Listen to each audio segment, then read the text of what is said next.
And did you believe in God? Oh, yes. Do you now believe in God? Now? Difficult to answer. I know.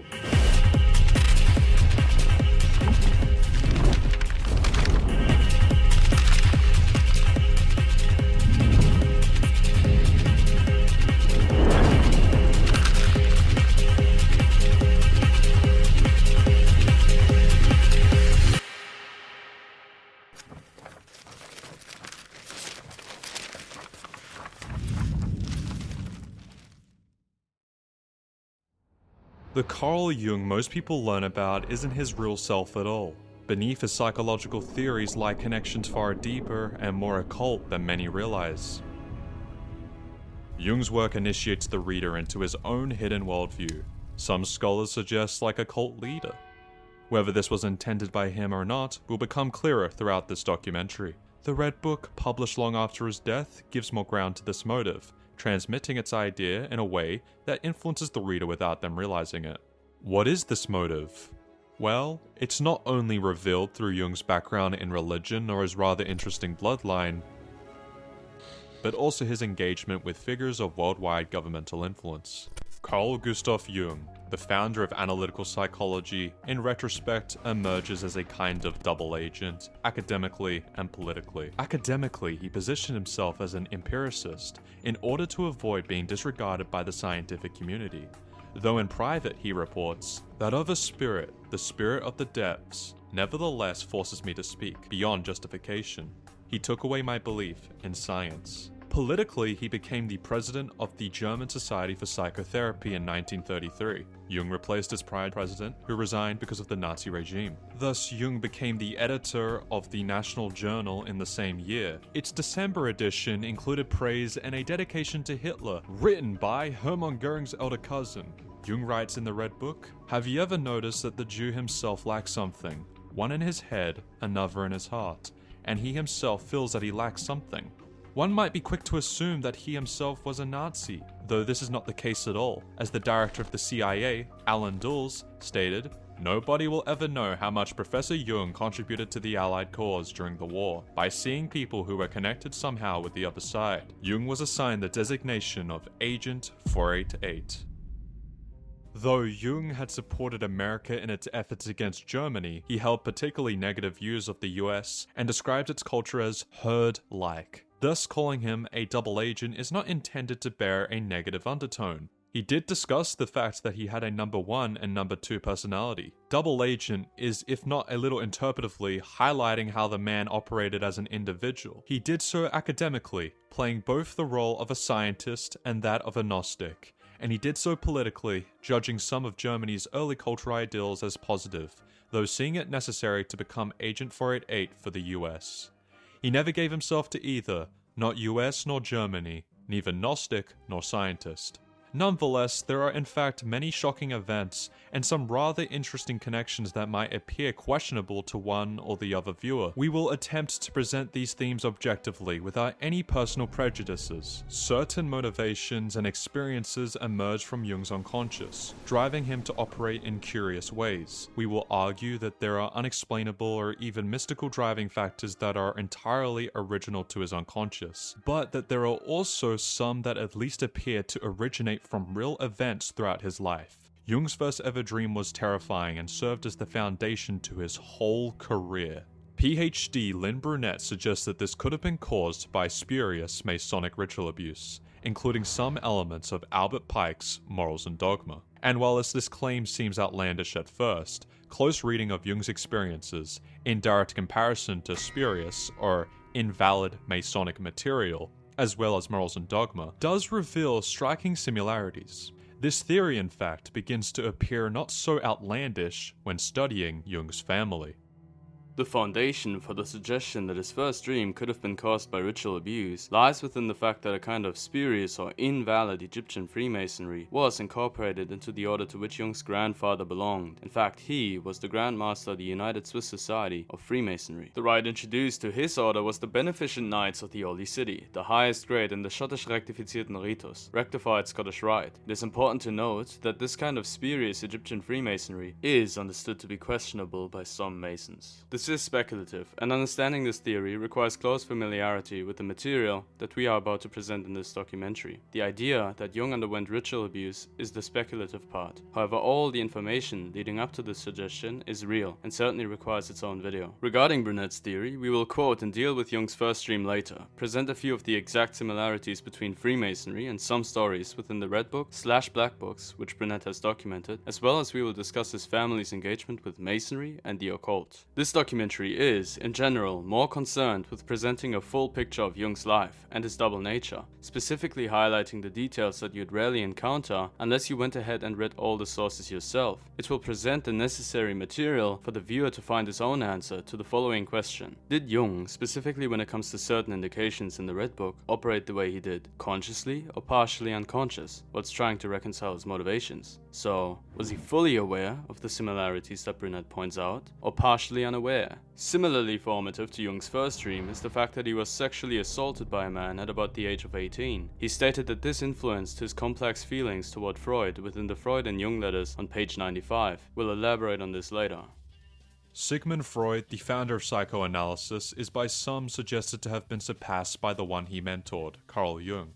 When they couldn't find common ground anymore, they split in a famously dramatic way.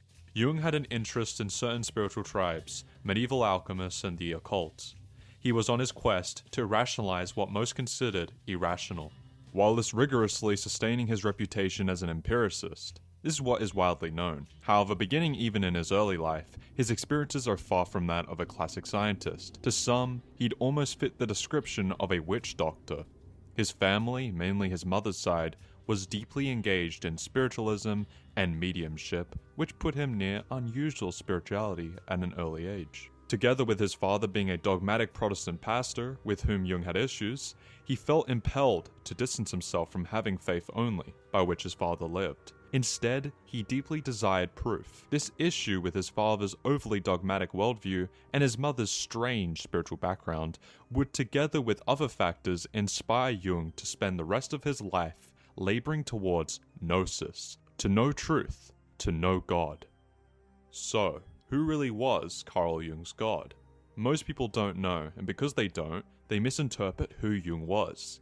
This subject is complex and cannot be summarized in a couple of words, so to help, we will decode some parts of the Red Book / Black Books. However, if we analyze them in their entirety, they would require their own documentary. As with any translation, the original German is far better than the English version. I'm not German, so I can't translate. That's why this video is joined by Metaphysica from Germany, who will help me unveil the real Carl Jung. We'll be going over his bloodline, his secret influence in world history, and his, by some suggested, true occult motives.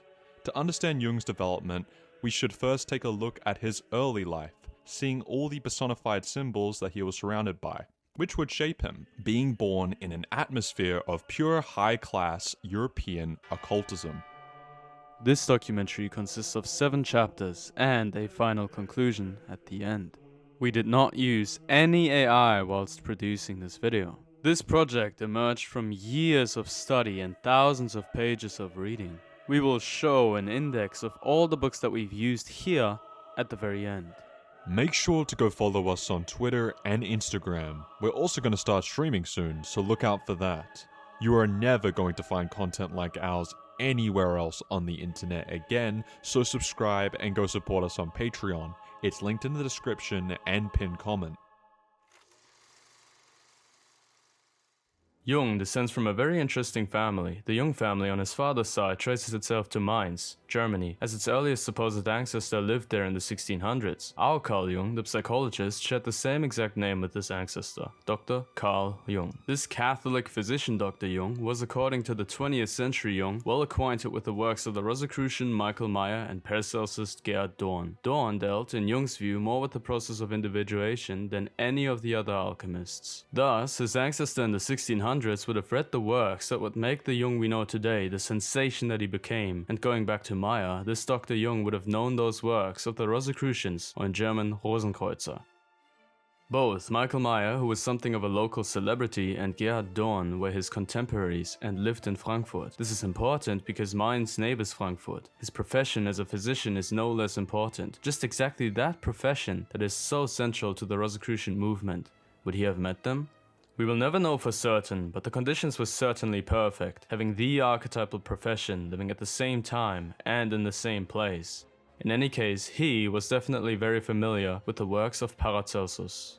Paracelsus 1493 to 1541 was a Swiss physician and alchemist. The germ theory was anticipated by him as he proposed that diseases were entities in themselves rather than states of being, as well as he is frequently credited with reintroducing opium to Western Europe during the German Renaissance. Paracelsus was a dominant and controversial figure in 16th century medicine, philosophy, and theology. Today he is celebrated as the first modern medical theorist, the founder of iatrochemistry, homeopathy, antisepsis, and modern wound surgery. He rejected the book learning and scholasticism of ancient and medieval medicine in favor of a new medicine based on experiment, observation, and new philosophy. Paracelsus writes, "There is nothing hidden that will not be revealed. Therefore, after me will come one whose greatness is not yet alive, who will reveal many things."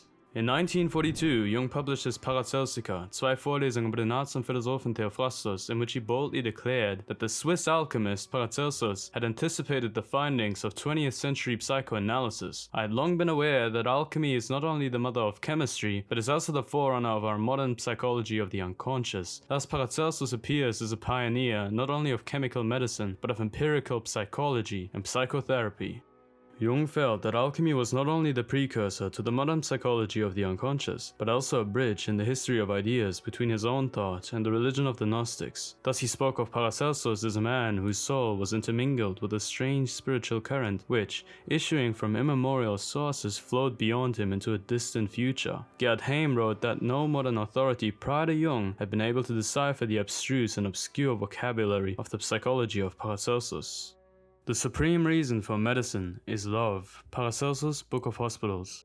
Half a century before the term Rosicrucian came into use, the 16th century Provençal astrologer and soothsayer Nostradamus wrote, "A new sect of philosophers shall rise, despising death, gold, honors, and riches. They shall be near the mountains of Germany. They shall have abundance of others to support and follow them." The original Rosicrucians are a very strange and mysterious group, deemed a myth by some historians, and thus it's questionable whether they physically existed or not. In any case, 3 small manifestos were published, and in response, Germany's intellectual scene of the early 1600s was struck. Between 1614 and 1620, about 400 manuscripts and books were published, discussing the documents of the Rosy Cross. This immense outbreak of debate on its own certainly proves that there was nothing ordinary about this society. It was extraordinary. Almost nothing was revealed about the fire philosophers, though many of the world's most influential intellectuals were obsessed. French philosopher René Descartes, who had gone searching for the Fratres Assis, was himself accused in Catholic Paris of being a Rosicrucian. "How could this be?" responded the founder of the mechanistic philosophy. "All the world knows they are invisible." Especially Christian Rosenkreuz, the founder, is now by most considered an allegory rather than a real person. The group focused on Christian Kabbalah, Hermeticism, and the practical and spiritual art of alchemy. Francis Yates' book, Rosicrucian Enlightenment, highlights the undeniable influence that the Rosicrucian stream had on what modern science came to be. The noteworthy observation being that although modern science claims to be perfectly rational, its hidden forerunners are now deemed to be utterly irrational. What advocates of that position seem to underappreciate is that mystical philosophy in the framework of recent European societies, which supposedly are able to trace themselves back to Pythagoras, base their beliefs in the exact sciences of arithmetic, geometry, and astronomy. And thus, in that exact spirit, the famous scientist Isaac Newton spent about 1 million words of his writings on the subject of alchemy. Going back to Jung's bloodline, his paternal grandfather at one point decided to change the Jung's family's coat of arms. Instead of the original phoenix, it now included explicit Freemasonic or Rosicrucian symbolism.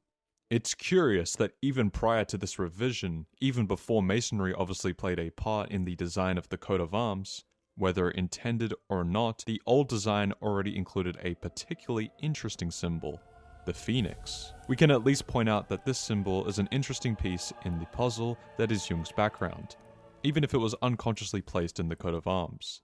In the science of alchemy, the importance of the phoenix is to not be understated, and besides alchemy, the phoenix is a central symbol of the Rose Cross. Thus, the Buddha sitting in the lotus is shown as the germinating god. It is the god in his rising, the same symbol as Ra, the falcon, or the phoenix rising from the nest, or Mithras in the treetop, or the Horus child in the lotus. They are all symbolizations of the status nascendi in the seating place of the matrix. In medieval hymns, Mary too is praised as the cup of the flower in which Christ, coming down as a bird, makes his nest. Psychologically, Christ means unity, which clothes itself in the corpus mysticum of the Church, or in the body of the Mother of God, mystic rose, surrounded as with flower petals, and thus reveals itself in reality. Christ as an image is a symbol of the self. The dragon stands for the lowest form of Mercurius, and the phoenix for the highest. It is common knowledge that Jung's grandfather Carl Gustav Jung was a medical doctor and an ardent Freemason, a Grand Master of the United Swiss Society of Freemasonry. Now we are dealing with 3 Dr. Carl Jungs. 1, the 17th century Catholic physician that was very much in the spirit of his time, familiar with Paracelsus, the Rosicrucian Michael Meyer, and the alchemist Gerhard Dorn. This Carl Jung being with a C. 2, the grandfather, a Lutheran pastor and Grand Master of Swiss Freemasonry.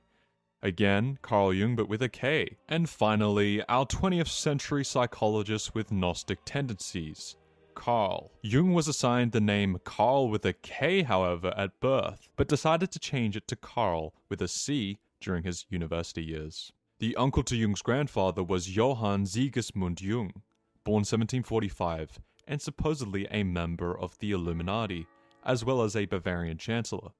I'll show the lineage as we have it right here. Continuing on his father's side, his ancestry cannot be tracked beyond the 18th century, as during Louis XIV's reign, many records were burned in the course of a siege during the War of the Spanish Succession. Louis XIV was, among others, responsible for this war. It's not immediately correlated, but certainly important, that Louis was responsible for the destruction of Heidelberg Castle. This is of importance as Francis Yates argues that the chemical wedding of Christian Rosenkreuz was, besides its mystical meaning, intended to hint at the wedding of Frederick V of Palatinate and Princess Elizabeth. After the marriage, it was celebrated at this castle. The godmother to this Elizabeth Stuart was Queen Elizabeth I, whose court astrologer and advisor was John Dee, an occultist. Curiously, the badge number that Dee used to safely contact Elizabeth was 007, the 2 zeros signifying 2 eyes, indicating that he was a spy, the 2 eyes of the Queen. This is where the famous designation of James Bond actually comes from. John Dee is credited for having been crucial in the English defeating the Spanish Armada in 1588. The Armada consisted of 130 ships, making it by far the greatest naval fleet of its age. Dee predicted a storm, thus he suggested that the English ships should remain at bay, and so the Spanish were defeated by the help of the occultist Agent 007. Does John Dee remind you of anyone? Someone that studied the esoteric, was involved in intelligence as an agent, and predicted details that would be crucial for the victory of the country that they supported? Sounds very much like Carl Jung, Agent 488. We will elaborate on the nature of Jung's engagement with the director of the CIA later in this documentary. Nonetheless, we should make clear that Jung is not to be defined by this. When we say double agent, we mean it as a metaphor. Agent 007, John Dee, was a major influence on early Rosicrucianism. The Second Rosicrucian Manifesto, the Confessio of 1615, has published with it a tract in Latin called A Brief Consideration of More Secret Philosophy. This brief consideration is based on John Dee's Monas Hieroglyphica, much of it being word for word quotation from the Monas. Alongside this and many other factors that we cannot get into here, it should for now suffice to mention that the chemical wedding has Dee's Monas on its title page. Back to Heidelberg Castle. In order to make you understand the obscurity of the fire philosophers, and in general, the esoteric material that Jung would study, we thought to give an example of a real mystery, which does bring us back to Jung in various ways. Yates highlights the fact that beside the famous wedding, there are other indications that connect the Rosicrucians to the aforementioned castle. For example, she highlights the fact that Michael Meyer hinted at a secret meeting place for the Rosy Cross within his Themis Aurea. Yates compared Meyer's allegories to Heidelberg. I recently went to Heidelberg myself. I believe that neither Yates nor any other scholar has given a full explanation of Meyer's hint, so I'll present what my research led to. Within the book that Yates references, Meyer discusses the yearly meetings and ends the chapter with allegories that are to inform the intelligent reader of the locality. I have sometimes observed Olympic houses not far from a river and known a city which we think is called Spiritus? I mean Helicon or Parnassus, in which Pegasus opened a spring of overflowing water, wherein Diana washed herself, to whom Venus was handmaid, and Saturn, gentleman usher. This will sufficiently instruct an intelligent reader, but more confound the ignorant. Francis Yates comments, Heidelberg is near a river. Its church was the Church of the Holy Spirit. Its gardens contained the wondrous Parnassus fountain. In reading Meyer, one has the impression that Meyer, like André, may be making allusions to Heidelberg, that some of his emblematic pictures might reflect symbolic constructions, which could be seen in the Hortus Palatinus. Compare, for example, the grotto which the Gauss constructed at Heidelberg containing a fountain decorated with coral, with Meyer's delightful emblem of a man fishing for coral. The commentary to the emblem explains that coral represents the philosopher's stone. As far as I'm aware, this is all that we have from Yates, and I haven't seen any other scholar comment on the subject. Here is my explanation. The allegory, Olympic houses not far from a river, is, of course, referring to the houses of the gods on Mount Olympus, which is near the Aegean Sea. The wording Olympic is revealing in two ways. Number one, he's referring to buildings that are elevated and near water. Number two, there is an Olympic quality to them. That is to say, in those houses presumably live individuals that govern or have authority. Thus, Heidelberg Castle, housing the governing authorities of the Palatinate, and its nearby Neckar River become serious contenders. He also refers to the houses as being distinct.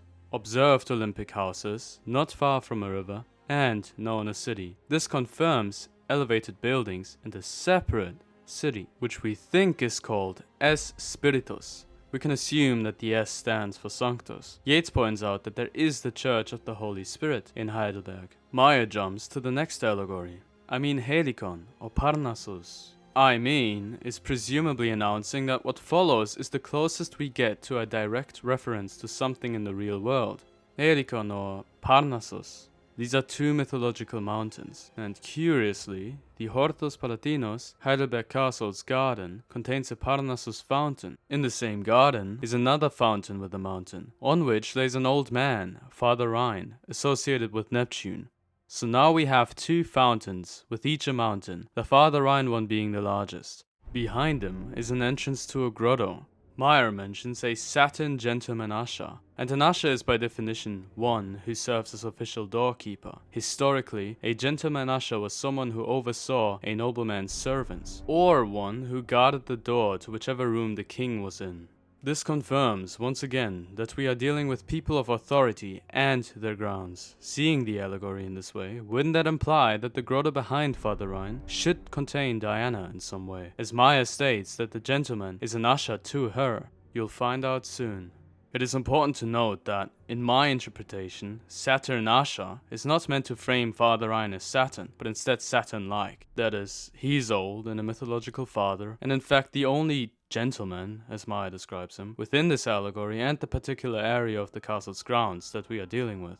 Here is what is most essential to proving my theory. Solomon de Caus, an architect, engineer, and mathematician, taught Elizabeth Stuart, the queen, whose marriage is essential to understanding the chemical wedding. Meyer knew her personally. For example, he was one of the Elector Palatinate's gentlemen who attended her older brother's funeral. Solomon was moving within the same circles as Meyer and designed the castle's garden. It is therefore not far-fetched that the following was the secret meeting place of the society. If you take a close look at the entrance to the grotto behind the usher or doorkeeping Father Rhine, you will soon notice two boars, two deers, and a lion.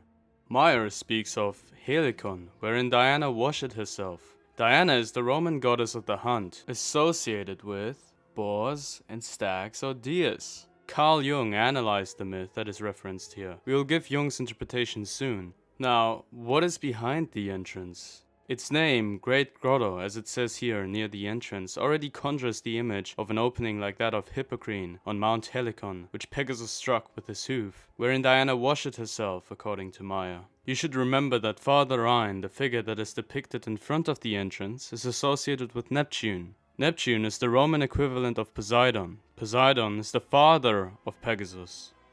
Meyer does speculate that the letters C and R, while they might mean rose and cross, might also mean Pegasus and Lullium. Is not this a claw of a rosy lion, a drop of Hippocrene? Tobias Churton, The Invisible History of the Rosicrucians. Philip Skippon, a fellow of the Royal Society, stayed at the castle in 1663 and recorded the following about the Great Grotto and the symbol of a lion in connection to drops of water. Here, within the grotto, are many pretty waterworks, namely a lion sucking up water and water springing out of the pavement and the sides of the grotto. In one of the grottos, the water petrifies as it drops.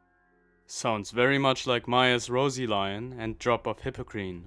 In Salomon de Caus's German book, Hortus Palatinos, we find an illustration of the inside of the Great Grotto, and there we find exactly what we are looking for. On the left, you see a beast that reminds one of a hippocampus, a mythological beast, with an upper body like that of a horse, and fish-like lower body. There we have a correlation to Pegasus, but in this case, it's more of a symbolic similarity than a direct depiction. Just like Saturn in front of the grotto. I say this because the beast is actually some kind of Toro Campos. Why would we assume that the woman sitting on top of the beast is Maya's Diana? We mentioned that the grotto's entrance depicts boars and stags or deers, and we've shown clear associations with Helicon or Hippocrene, in which Maya states Diana washes herself. In the original myth, Diana is said to be bathing. In the grotto, Diana is not actively washing herself, though on the nearby Heidelberg Bridge, which was built long after Maya, though inspired by the castle's garden, we see Father Rhine pouring out water, the same woman as in the grotto, this time washing herself, and a woman holding a bucket of water like a handmaid. This is what the figures look like on page 36 of Salomon's Hortus Palatinos. Notice that the Toro Campos is, as half bull, associated with the astrological sign of Taurus, and thereby the planet Venus.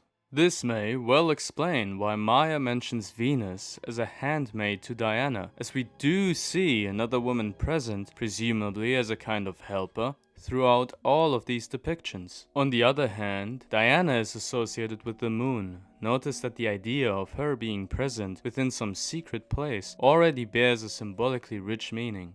The original myth goes that the hunter Actaeon set off into the woods with his hunting dogs and stumbled upon Diana. Carl Jung comments in his Mysterium Conjunctionis, her darkness shows itself in the fact that she's also a goddess of destruction and death, whose arrows never miss. She changed the hunter Actaeon when he secretly watched her bathing into a stag, and his own hounds, not recognizing him, thereupon tore him to pieces. This myth may have given rise first to the designation of the lapis as the servus fugitivus.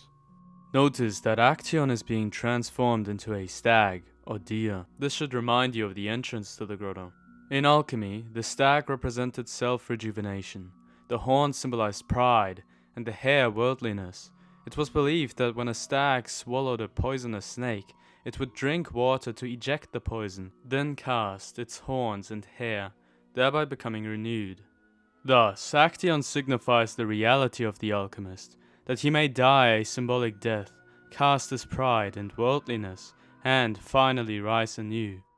Actaeon becomes the prey of his own dogs, pursued by his own thoughts, turns his feet and directs his new steps, is renewed for a divine cause, that is, with greater facility and with a more efficacious inspiration, toward the densest places, toward the deserts, toward the region of incomprehensible things. From the vulgar and common man he was, he becomes rare and heroic. Giordano Bruno, The Heroic Frenzies. Diana, as the Numen and nymph of this spring, is an excellent formulation of the figure we know as the anima. If attention is directed to the unconscious will yield up its contents, and these in turn will fructify the conscious like a fountain of living water. Carl Jung, Mysterium Conjunctionis. Within the grotto we find corals, and as Yeats highlights, within Maya's collection of illustrations, we find a man fishing for coral, as a symbol for the Philosopher's Stone, on emblem 32. Emblem 34 is concerned with bathing, shows a woman laying in the same position as Diana in the grotto, has an opening to a cave similar to that of Hippocrene on Mount Helicon, and mentions Neptune, with whom Father Rhine is associated, as possessor of mountains. The son of the philosophers is the lord of waters, upon which he exercises authority, as Neptune is king of the sea and possessor of mountains. Michael Meyer, Atalanta Fugiens. I should mention here that Jung studied the Rosicrucian Maya diligently and referenced him many times throughout his work. In fact, he viewed many of Maya's concepts as reflecting the process of individuation. Jung found this theme to be particularly vivid in the book that I just quoted.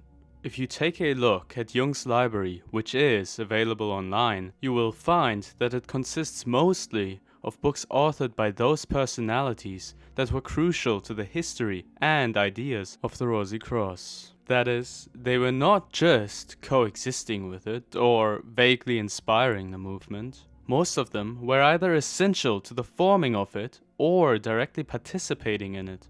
Among those are Paracelsus, Heinrich Conrad, Jakob Böhme, Robert Flood, and Michael Maya. What does the 28th emblem of Maya's Atalanta Fugiens remind you of? We see a garden enclosed by walls and, to the extreme left, a castle on a mountain. Perhaps comparing it to page 12 and 15 of Salomon de Caus's Hortus Palatinos will illuminate what Maya was hinting at. The gate is too obvious, and here the design of the passages between the trees. I believe that what we are looking at is clearly alluding to Heidelberg Castle. As I said, I haven't found anyone else that has outlined or even found what I've presented here. Possibly because many of the sources are in German. Here's the last thing that I'll mention about the grotto in connection to the fire philosophers. In 1602 a new comet appeared, and in 1603 there was a conjunction of Saturn and Jupiter in Pisces. Some of you might know that Carl Jung discussed this conjunction in relation to the birth of Christ. It is said that the same conjunction took place in 7 BC, indicating to the three Magi that the Messiah, Jesus, was about to be born. 1 year after the conjunction, in 1604, Johannes Kepler, who was an astrologer to the court of Rudolf II, discovered a new star which he thought to be the Star of Bethlehem. Curiously, our Rosicrucian philosopher Michael Maya was the physician to the same Rudolf II, Holy Roman Emperor, that Kepler was an astrologer to. In the same year that Kepler found the star, which he believed to be the Star of Bethlehem, initiates are said to have discovered Christian Rosenkreuz's grave. This discovery was the sign for the Rosy Cross to make themselves visible to the world. Just as Christ's birth occurred 7 years after a conjunction, 7 years after the conjunction of 1603, the first of Johann Valentin Andre's manifestos was recorded to have been in possession of a man by the name of Adam Hasselmeyer in 1610. Lorenz Lutz, the only pupil of Paracelsus who was still alive at the time, personally moved Hasselmeyer to study Paracelsus. And though almost no one knew of the order, the manifesto was called the Fama Fraternitatis, that is, the fame of the brotherhood. It's ironic, absolutely no one could have anticipated the virality that followed, and there is scarcely anything that compares to a text this short having such universal influence. Politics, science, philosophy, religion. It is reported that though Christian Rosenkreuz's vault was underground, the room was full of light, as if lit by a supernatural sun. Whilst going through various sources, I found an old German text, written by a gardener of Heidelberg Castle, which mentioned a sundial, whose fundament formerly supported a stone table, to which numerous waterworks were applied, and was placed in the large grotto of the garden. Compare this to Skippen's quote earlier. Remember Maya's allegory. Is not this a claw of a rosy lion, a drop of hippocrene? In addition, there is also the lion on top of the entrance, a supernatural sun in Rosenkreuz's vault, a sundial in the Hortus Palatinos grotto. Is this just a coincidence? The grotto was built long after CR's death. It is of course not the vault, but surely his followers would have used the symbolism of Rosenkreuz's vault elsewhere. Thus, the Bohemian connection of Meyer as one of the Elector Palatinate's gentlemen and Elizabeth Stuart as the bride that partially inspired the chemical wedding could explain her teacher Salomon de Caus's design of the garden and grotto. Although this idea is supported by Francis Yates' research, remember that this is my theory. I don't present it as a definite fact. Besides, the emblems are, of course, primarily to be viewed alchemically. Regardless of whether my theory is correct or not, anyone who's new to these subjects should now have gained some valuable insight into the complexity of the kind of esoteric material that Jung was studying. Paracelsus and the Rosicrucians revolutionized alchemy. Itrochemistry was the result. From a science defined by transforming materials to exact chemical solutions in order to treat diseases and medical ailments, ultimately becoming pharmacology as we know it today.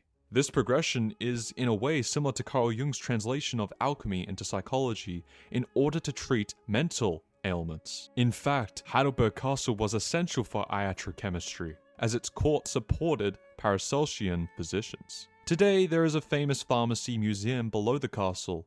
It includes the large laboratory that the physicians in question would have used. Another noteworthy detail is that within the castle's garden, the only statue of a historical person is one of Goethe.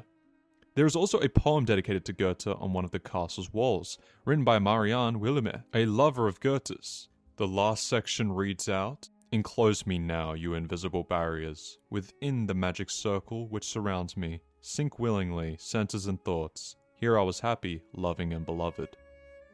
How is this related to Jung's family? Fact is that a rumor circulated that Jung's grandfather was an illegitimate child of Goethe.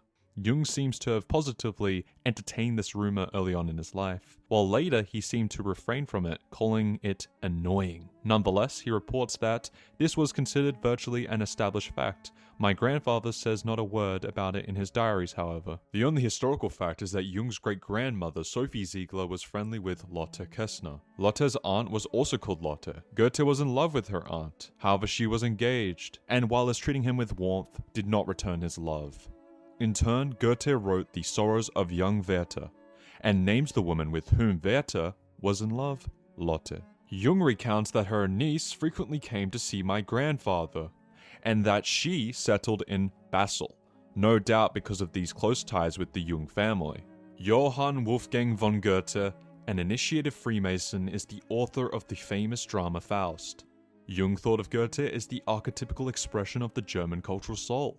The real historical Dr. Faust received his master's degree at Heidelberg University in 1487. Carl Gustav Jung, Jung's Masonic grandfather, studied at that same university and received his doctorate in 1816. A year prior to this, he converted from Catholicism to Protestantism and joined the fraternity of Teutonia in Heidelberg.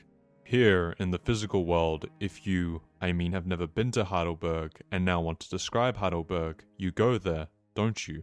You set yourself in motion. In the spiritual world, things have to come to us, and we have to develop the power of waiting, the inner power of experience in our souls. Things enter our field of vision when we have made ourselves capable of perceiving them. The Heidelberg of the spiritual world must come to us. We must prepare our soul for it. It is always, in a sense, dependent on the grace with which we are endowed, whether we can learn something about this or that in the spiritual world. Goethe was born in 1749. A century prior to this, in 1616, the Rosicrucian Chemical Wedding was published. Yeats reports that the work influenced Goethe, and that he wrote an alchemical allegory based on the wedding. Who added to the cross the wreath of roses? Goethe writes in his Rosicrucian work, The Mysteries. Between his student years in Leipzig and his stay in Strasbourg, Goethe received an initiation at the hands of a man who was himself deeply initiated into the secrets of the Rosicrucians. Jung first read Faust at 16 years old.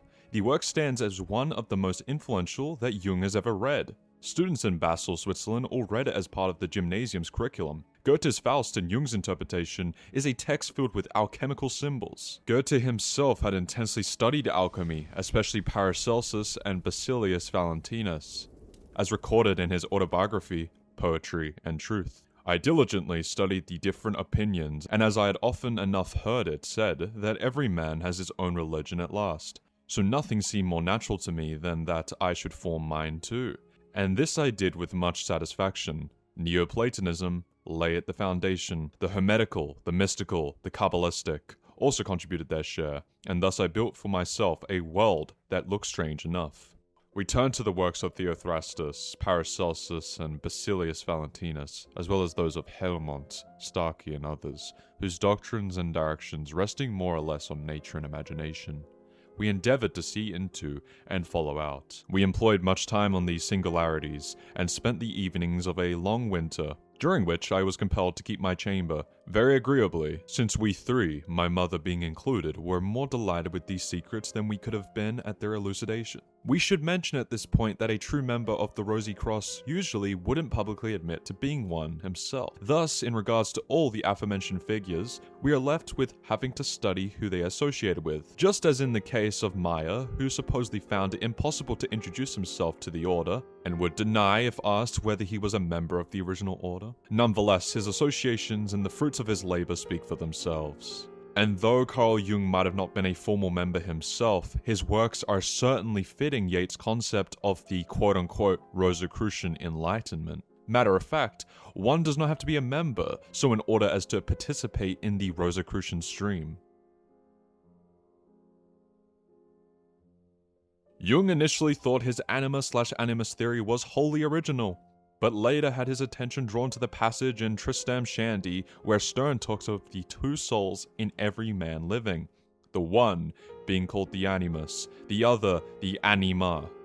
Further research suggested that Sterne got his ideas from the Rosicrucians, thus reinforcing Jung's conviction that he was dealing with an eternal archetype. He had also brought in the similar ideas of Hun, animus, and Po, anima, from the Wilhelm translation of The Secret of the Golden Flower. Liz Green reports that Jung actively took up a course of astrological study with Heindel's Rosicrucian Fellowship in the mid-1920s, drawing on his Rosicrucian material not only for an understanding of his own horoscope, but for certain themes in his interpretation of the astrological ages, or ions. Nonetheless, it's very likely that Jung was not a member of any modern imitation of Rosicrucianism. We say imitation because fact is that there is a massive difference between the many popular lodges today and original Rosicrucianism.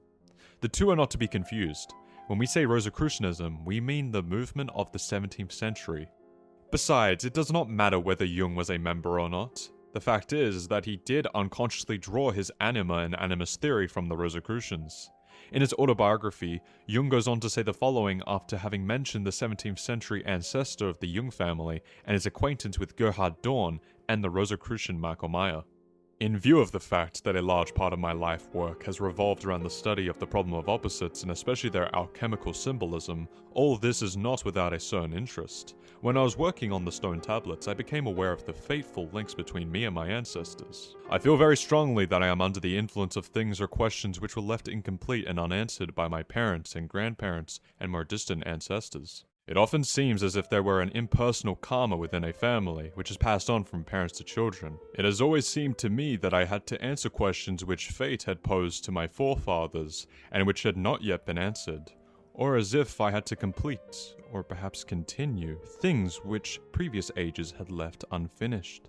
Jung's revolutionary reintegration of religion into science, and the massive amount of debate it caused, speaks for itself. We have mentioned PhD Lynn Burnett in her much darker theory before. Her work suggests that Jung underwent involuntary, spurious Masonic ritual abuse. We will deal with her theory soon, as well as we will discuss all of the more concrete facts regarding Jung and his relations to secret societies later.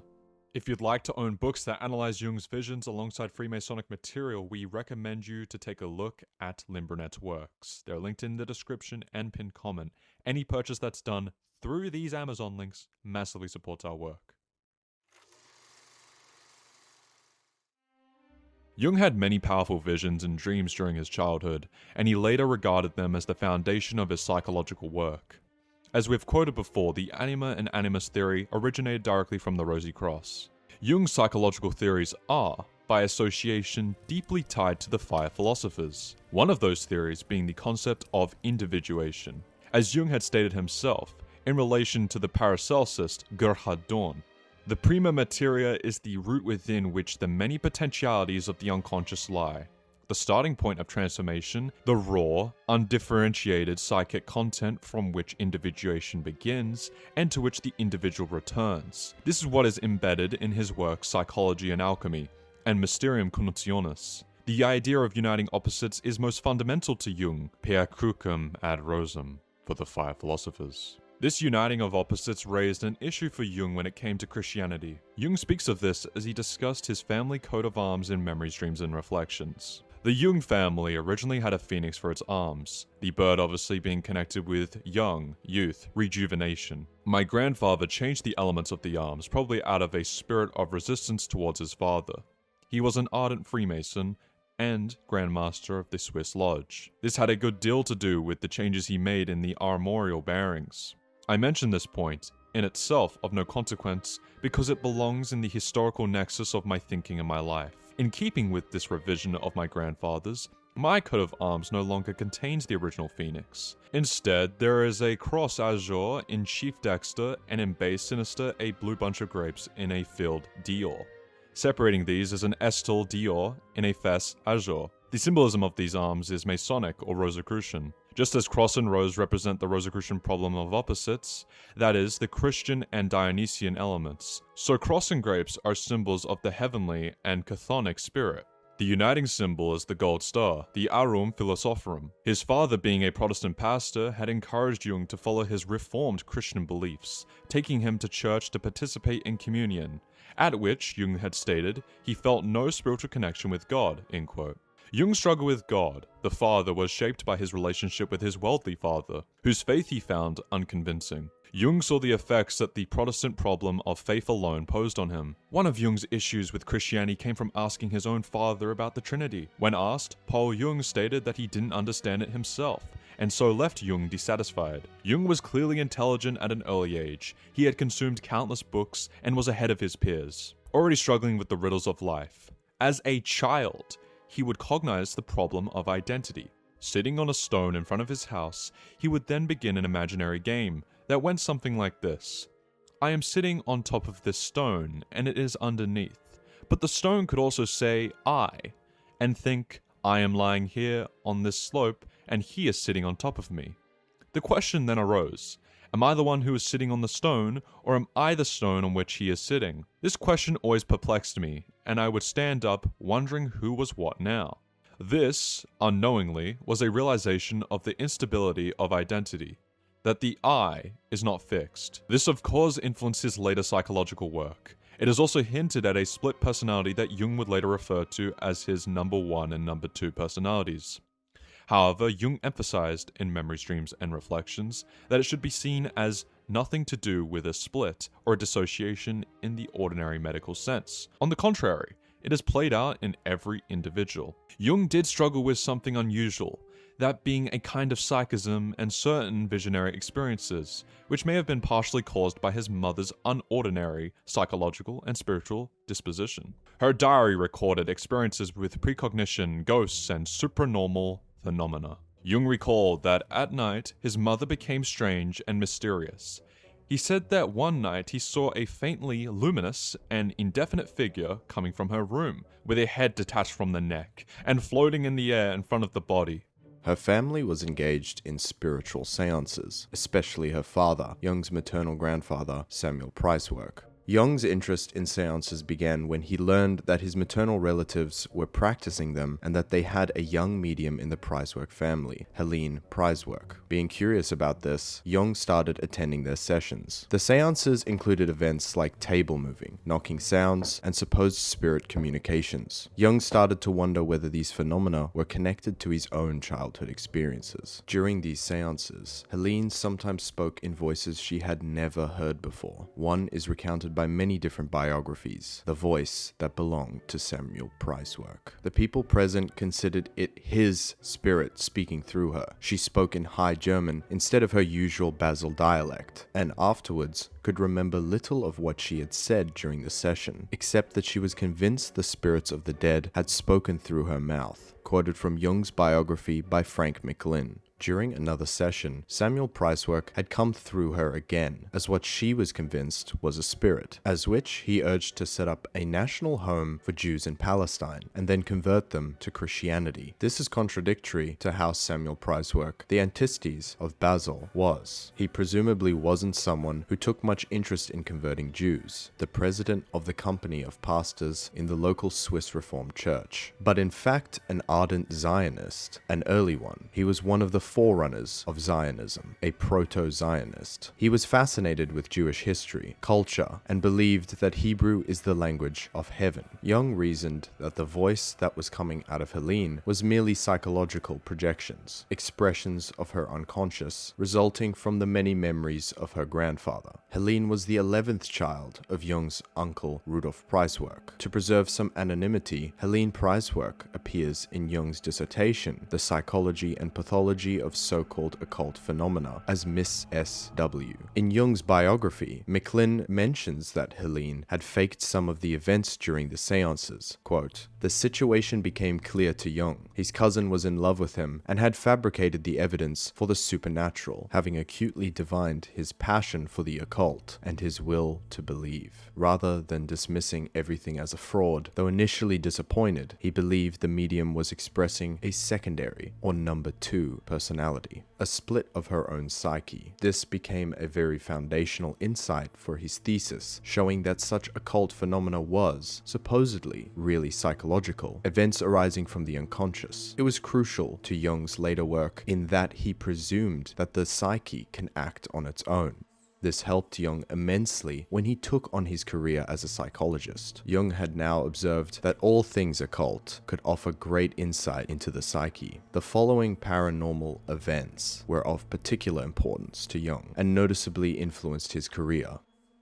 During the summer holidays, however, something happened that was destined to influence me profoundly. One day, I was sitting in my room, studying my textbooks. In the adjoining room, the door which stood ajar, my mother was knitting. That was our dining room, where the round walnut dining table stood. The table had come from the dowry of my paternal grandmother, and was at the time about 70 years old. My mother was sitting by the window, about a yard away from the table. My sister was at school, and our maid in the kitchen. Suddenly, there sounded a report, like a pistol shot. I jumped up and rushed into the room from which the noise of the explosion had come. My mother was sitting flabbergasted in her chair, the knitting fallen from her hands. She stammered out, "Well, what's happened?" It was right beside me, and stared at the table. Following her eyes, I saw what had happened. The tabletop had split from the rim to beyond the center, and not along any joint. The split ran right through the solid wood. I was thunderstruck. How could such a thing happen? A table of solid walnut that had dried out for 70 years. How could it split on a summer day in the relatively high degree of humidity characteristic of our climate? If it had stood next to a heated stove on a cold, dry winter day, then it might have been conceivable. What in the world could have caused such an explosion? There certainly are curious accidents, I thought. My mother nodded darkly. Yes, yes, she said in her number 2 voice. That means something. Against my will, I was impressed and annoyed with myself for not finding anything to say.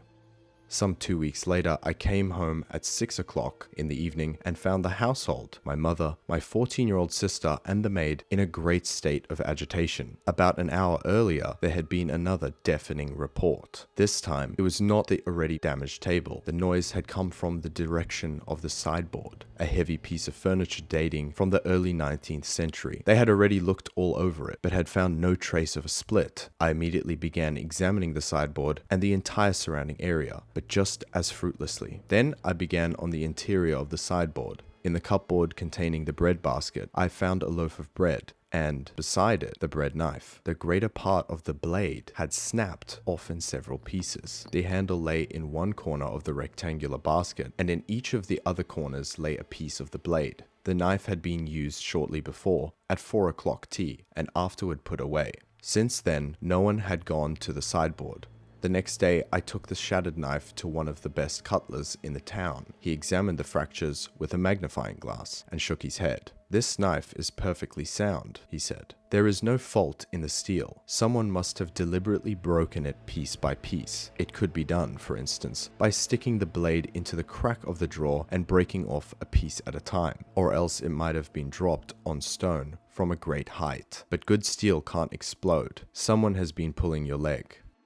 I have carefully kept the pieces of the knife to this day. My mother and my sister had been in the room when the sudden report made them jump. My mother's number 2 looked at me meaningfully, but I could find nothing to say. I was completely at a loss and could offer no explanation of what had happened, and this was all the more annoying as I had to admit that I was profoundly impressed. Why and how had the table split and the knife shattered? The hypothesis that it was just a coincidence went much too far. It seemed highly improbable to me that the Rhine would flow backward just once, by mere chance, and all other possible explanations were automatically ruled out. So what was it? Freud and Jung discussed precognition and parapsychology when Jung came to visit him in Vienna. Freud dismissed the matter as nonsensical, and at that moment there was such a loud report in the bookcase, which stood right next to us, that we both started up in alarm, fearing the thing was going to topple over on us. I said to Freud, that is an example of a so-called catalytic exteriorization phenomenon. Oh come, he exclaimed, that is sheer bosh. It is not. I replied, you are mistaken, Herr Professor, and to prove my point, I now predict that in a moment there will be another such loud report. Sure enough, no sooner I had said the words than the same detonation went off in the bookcase. To this day, I do not know what gave me this certainty, but I knew beyond all doubt that the report would come again. Freud only stared aghast at me. I do not know what was in his mind, or what his look meant. In any case, this incident aroused his mistrust of me, and I had the feeling that I had done something against him. I never afterward discussed the incident with him. Jung started the construction of his Bollingen Tower in 1923. One day his daughter claimed that there were corpses on the land. Jung ignored this. A few years later, workers uncovered a skeleton buried several feet underground. Jung said that it was one of the French soldiers who drowned after a bridge was destroyed in a nearby battle in 1799. Jung, to resolve the supernatural presence that his daughter pointed out, decided to give the soldier a proper burial. There were no more hauntings after the burial. Jung notes, my daughter had sensed the presence of the dead body. Her power to sense such things is something she inherits from my grandmother on my mother's side. Sometimes, while staying in the Bollingen Tower, Jung experienced strange events. One night, the sound of a boiling kettle turned into full orchestral music coming from inside and outside the tower. Another night, he woke up hearing footsteps, voices, laughter, and music coming from around the tower. When he went to see it for himself, there was nothing there. Jung concluded that something ghostly must have taken place. It was only much later that he came across a 17th century chronicle from Lucerne, which offered some clarification. The author of the chronicle, a Renward Cusard, had had a very similar experience in the Swiss Alps. While spending a night on a high pasture on Mount Pilate, he too had heard a procession at night close to his hut, with men talking, singing, and making music. Cusard noted that the pasture was notorious for apparitions, and it was said that Wotan to this day practiced his magic arts there. A local shepherd explained the next day that Cusard's nocturnal experience had surely been of Wotan's army of departed souls, also known as the Selig Leute in Swiss dialect, who were in the habit of walking abroad and showing themselves. Claudia Richter, Carl Jung and the Ghosts. In 1920, Carl Jung, the father of analytic psychology, was invited to Britain to give seminars. In his leisure time, he visited Tintagel Castle, the supposed birthplace of King Arthur, and mystical Glastonbury, where Saint Joseph of Arimathea is reputed to have brought the Holy Grail for safekeeping.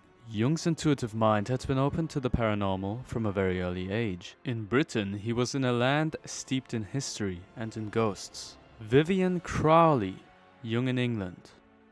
Jung hated hotels, thus he spent some weekends in Aylesbury. He slept in a cottage rented by Maurice Nicole, the author of the famous book The Mark. Nicole, who had the chance to be in some sense under Jung's wing, instead later chose to follow Gurdjieff and Piotr Ouspensky's teachings. However, when he, Jung, was at the cottage, he got little rest. On the first weekend, he woke up to find a sickly smell pervading the bedroom. the next weekend the smell was accompanied by a rustling noise of something brushing along the walls. It seemed to Jung that a large animal must be in the room. On the third weekend, there were knocking sounds. By now, most people would have given up and decided to spend their weekends elsewhere, but not Jung. On the fifth weekend, he woke up to find a hideous apparition beside him on the pillow. It was an old woman, part of whose face was missing. Jung questioned the cleaners, who confirmed that the cottage was indeed haunted. This explained the suspiciously low rent and the cleaners' reluctance to be there after dark. Not all of Jung's colleagues were inclined to believe in ghosts. The colleague who had rented the cottage on Jung's behalf was unimpressed with what Jung told him. So Jung challenged him to spend the night there. He tried, but was so terrified he did not even remain in the bedroom. He took his bed into the garden and slept outside. With his shotgun beside him. Shortly afterward, the cottage's owner had it demolished. It was impossible for anyone to live there. Ironically, Jung was, in the first place, invited to England to lecture on the psychological foundations of the belief in spirits to the Society for Psychical Research. He told the society that ghosts and materializations were unconscious projections. I have repeatedly observed, he said, the telepathic effects of unconscious complexes, and also a number of parapsychic phenomena. But in all this I see no proof whatever of the existence of real spirits, and until such proof is forthcoming, I must regard this whole territory as an appendix of psychology. Jung had made his fair share of experiences and also encountered a wide range of empirical and theoretical material. As a student, Jung had studied a wide range of spiritualistic literature. He certainly followed the debate in German-speaking academia between Eduard von Hartmann, Der Spiritismus, 1898, and Alexander Aksakov, Animismus und Spiritismus, 1894, and was familiar with Emanuel Swedenborg's Arcana Coelestia and Immanuel Kants' response, Träume eines Geistersehers, erläutert durch Träume der Metaphysik. Jung himself acknowledges the works of Leipzig astrophysicist Carl Friedrich Zöllner and British chemist and physicist William Crookes, president of the British Society for Psychical Research, and repeatedly refers to Justinus Kerner's Die Serien von Prevost, 1829. Moving on, going back to the chronological progression of his life. In his later student years, during his travels outside of the cities into rural Switzerland, he personally witnessed remnants of old magic traditions, blood pacts with the devil, spells to curse livestock, grimoires, and even a village wizard, a Strudel, performing rituals nearby. These traditions reflected to Jung a survival of older, pre-modern cultural patterns within rural Europe. More influential than this is, occult-wise, his mother Emily. She bordered on being a kind of psychic, though it was in a way that seemed out of her control. Jung stated that he feared her at night. He concluded that she had a split personality, one warm and kind, and another strange and uncanny, like an otherworldly presence. Strangely, she would expose him to adult secrets, that being psychological tensions and realities beyond what a child would normally encounter. Those matters were the types of secrets that an adult would tell another adult, such as family issues, traumas, etc. Watching these spontaneous events, in which her personality split, contributed to his later interest in the multiplicity of the psyche, while simultaneously leaving him with an awareness of similar divisions within himself. He would later describe his own psyche as having a day personality and a night personality, layers that became foundational to his psychology. She was, perhaps, remembered in his later studies of schizophrenia. His unusual upbringing would aid him in understanding the unconscious and the dreams of his patients. He associated his ability to see people and things for what they really were with what he described as an archaic nature within, which may have been passed down by his mother. I too have this archaic nature, and in me it is linked with the gift, not always pleasant, of seeing people and things as they are. I can let myself be deceived from here to Tipperary when I don't want to recognize something, and yet at bottom I know quite well how matters really stand. In the same autobiography, he recounts another strange experience that illustrates how the unconscious can supposedly act independently of conscious awareness. At a wedding, while speaking with a barista about criminal psychology, Jung began telling what he believed was a completely imaginary story about the life of a young man. As he spoke, the mood at the table suddenly changed. Afterward, another guest informed him that the story he had just invented matched, in detail, the life of the barista sitting across from him. What disturbed Jung was that he had no prior knowledge of the man's life, and once the incident was pointed out to him, he could no longer remember a single detail of the story he had told. Jung did not interpret this as clairvoyance, but rather as an example of the unconscious perceiving things beyond the awareness of the conscious mind. He described this as an instinctive perception or a kind of participation mystique, where the psyche's eyes of the background perceive truths about others in an impersonal way. While the incident may appear like clairvoyance, Jung believed it demonstrated how the unconscious can intuitively grasp realities that the conscious mind does not know. Going back to Jung's mother, she too was no stranger to supernatural events in her youth. Her father, Samuel Preiswerk, married twice. His first wife, Magdalene, died young, and his second, Augusta Faber, bore him 13 children. Augusta, herself clairvoyant, often clashed with him. Being a highly devoted spiritualist, Preiswerk often involved his family in his practices. His wife stood behind him during sermons to protect him from spirits. At home, he kept a chair for the ghost of his first wife and claimed to have had long weekly conversations with her. His wife, as well as Emily Jung, Jung's mother, helped him during these spiritual seances. Jung's mother helped her father in shooing away spirits that distracted him while he was working. She developed mediumistic capabilities and, at 20 years old, fell into a coma that lasted for 36 hours. And, when she awakened, she reportedly started speaking in tongues and spoke prophecies. From this point onwards, she had randomly entered trance states and communicated with the dead, speaking in voices that weren't her own. This, Jung finally referred to as her number 2 voice. An interesting theme in Jung's life should now be visible to the viewer.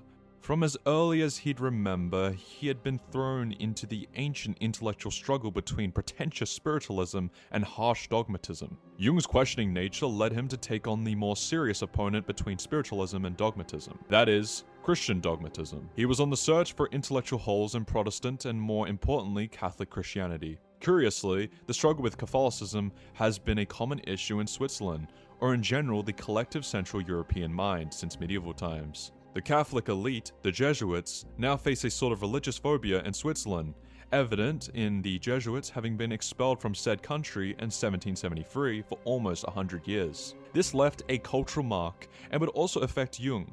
As a child, he was scared of men in dark robes, when in reality they were normal and harmless Catholic priests. Thus, this again would influence his anti-Christian outlook.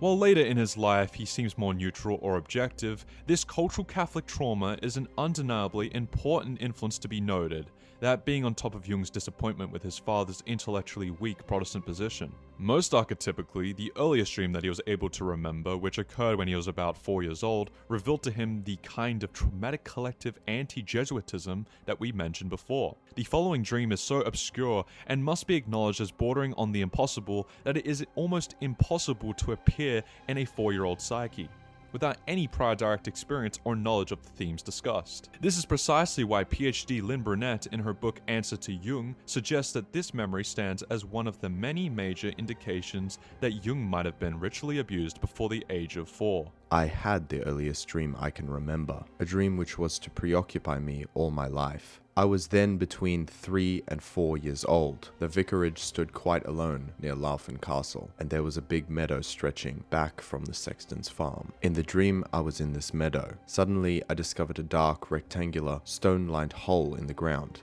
I had never seen it before.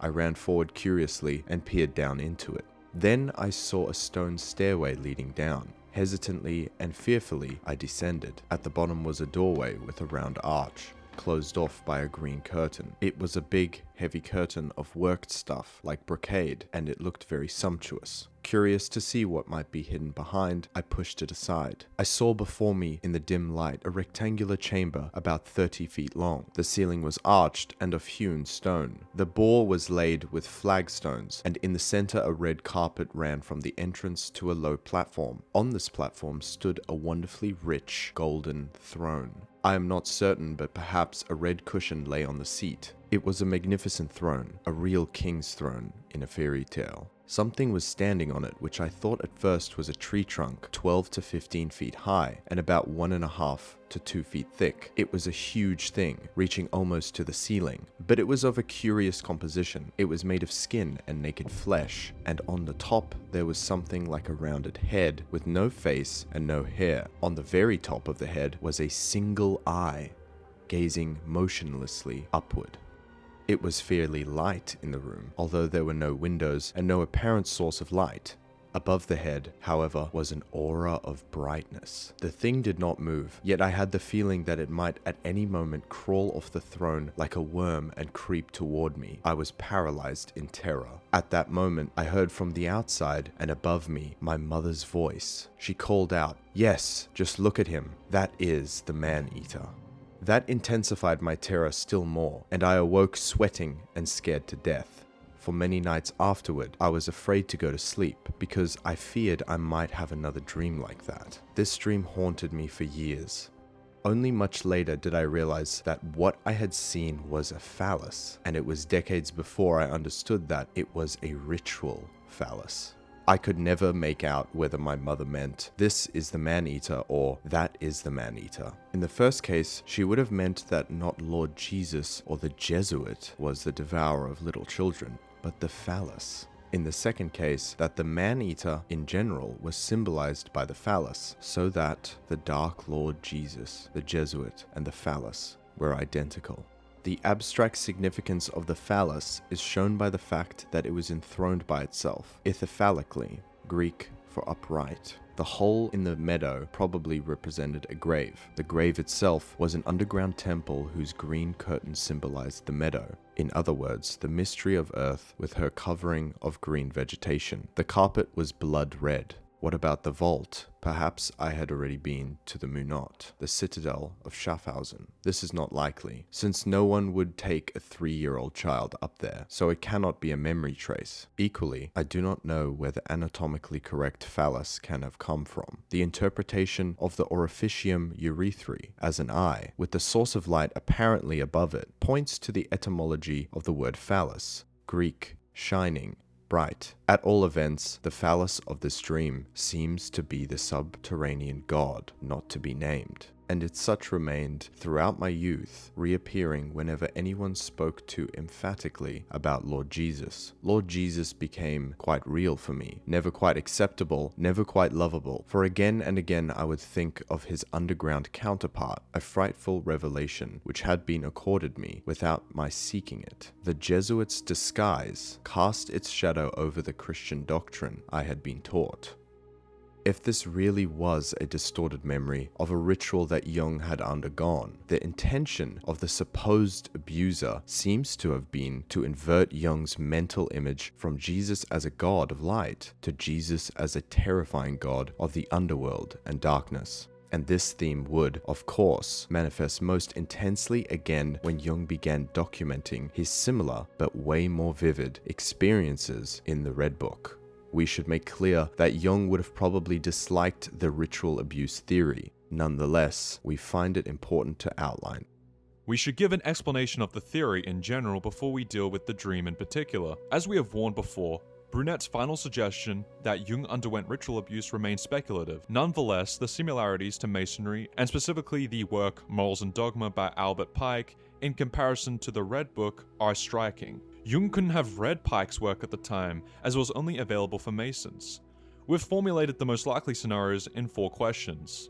1. Was Jung not a Freemason, nor initiated as a child, and thus the Red Book's resemblance to Morals and Dogma, in fact, synchronicity? 2. Was Jung actually a Freemason, and purposely incorporated elements of Morals and Dogma into his Red Book?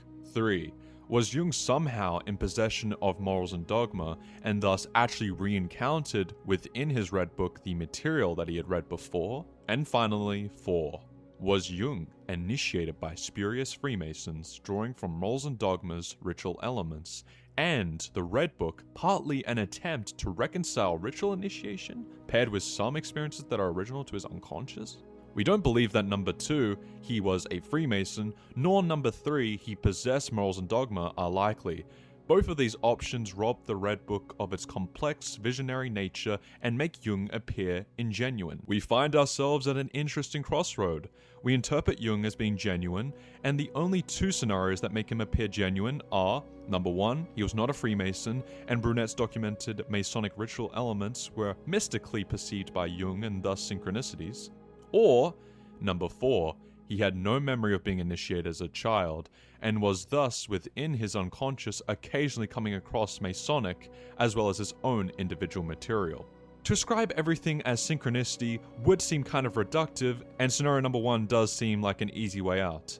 This stands in contrast with scenario number 4, the idea that the Masonic material must have been encountered in some highly emotional way, so strong that it triggered Jung to attempt reconciling, for example, even his first dream for the rest of his life. If one adopted the speculative perspective, then the dream could be viewed in the following way. The dream contained a clear narrative, possibly orchestrated by someone or some group.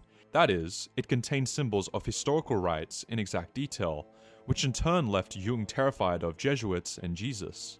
If a 4-year-old encountered these ritual and theological ideas harmlessly in daily life, it'd be unlikely that they appeared so important so as to be cognized in extensive detail and in turn be revised in such a horrifying dream containing a narrative so closely resembling real historical rites, specifically carrying an explicit and vivid anti-Catholic message.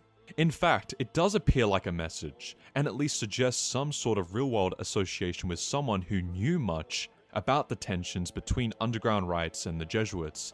His grandfather, a Masonic Grandmaster and Protestant, comes to mind. Instead of a harmless encounter, detailed cognition of these historical ideas could very well be explained with an external experience, undergone by Jung within a historical rite. He would have been infused with such high emotions so as to be left traumatized, so much so that this dream served as a foundation to his whole career, which did largely deal with the aforementioned narrative, the supposed terrifying dark side of God.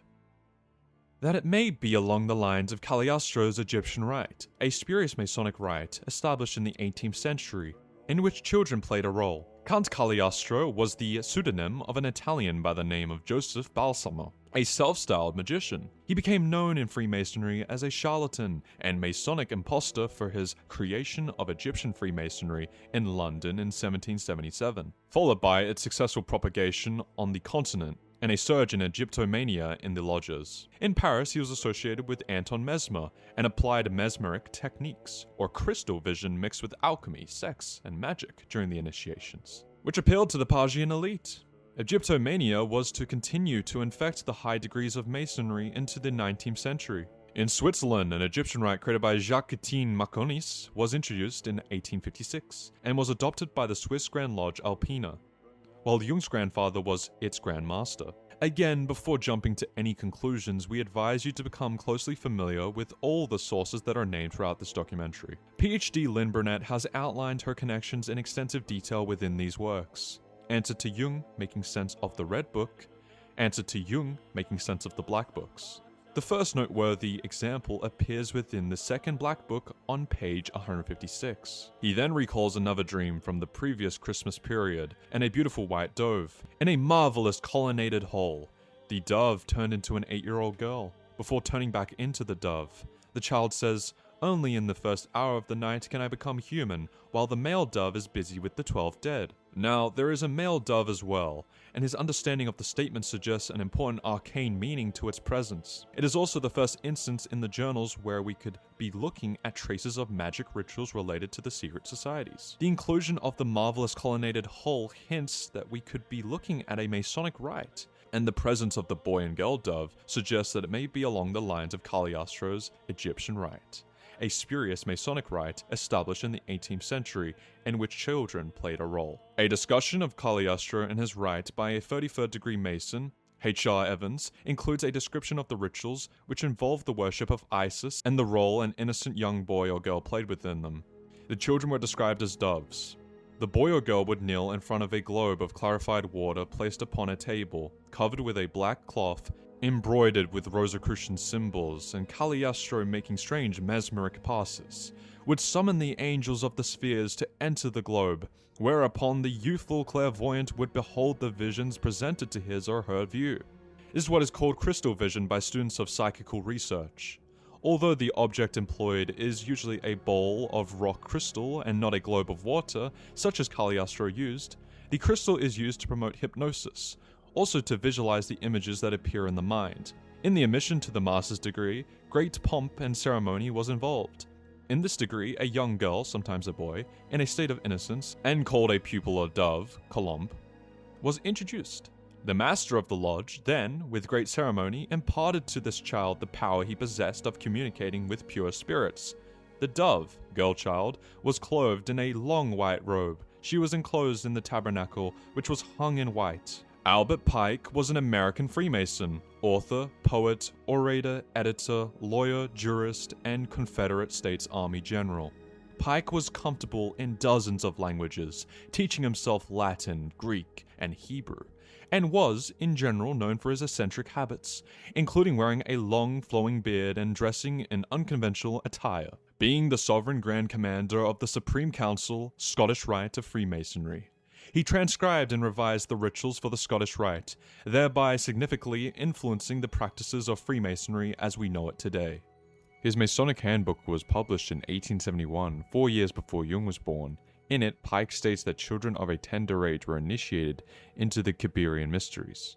It appears that Jung's abusers have drawn on Pike's lecture for the third degree in order to initiate the boy Jung and create a false atmosphere of evil magic by citing Pike's explanations completely out of context. Rather than clarifying the real nature of these symbols, his soul exaggerates their mysterious quality, building the horror and pretending to banish them as a witch's spell. As his eternalized abuser, Jung's soul seems to delight in dropping hints about his initiatory experiences, which he cannot yet fully face, despite his search for answers among scholarly works. On March 8, 1917, Jung's soul gives him instructions about how to create the mystic light, or experience of the sublime, and she again mentions the Kyberi.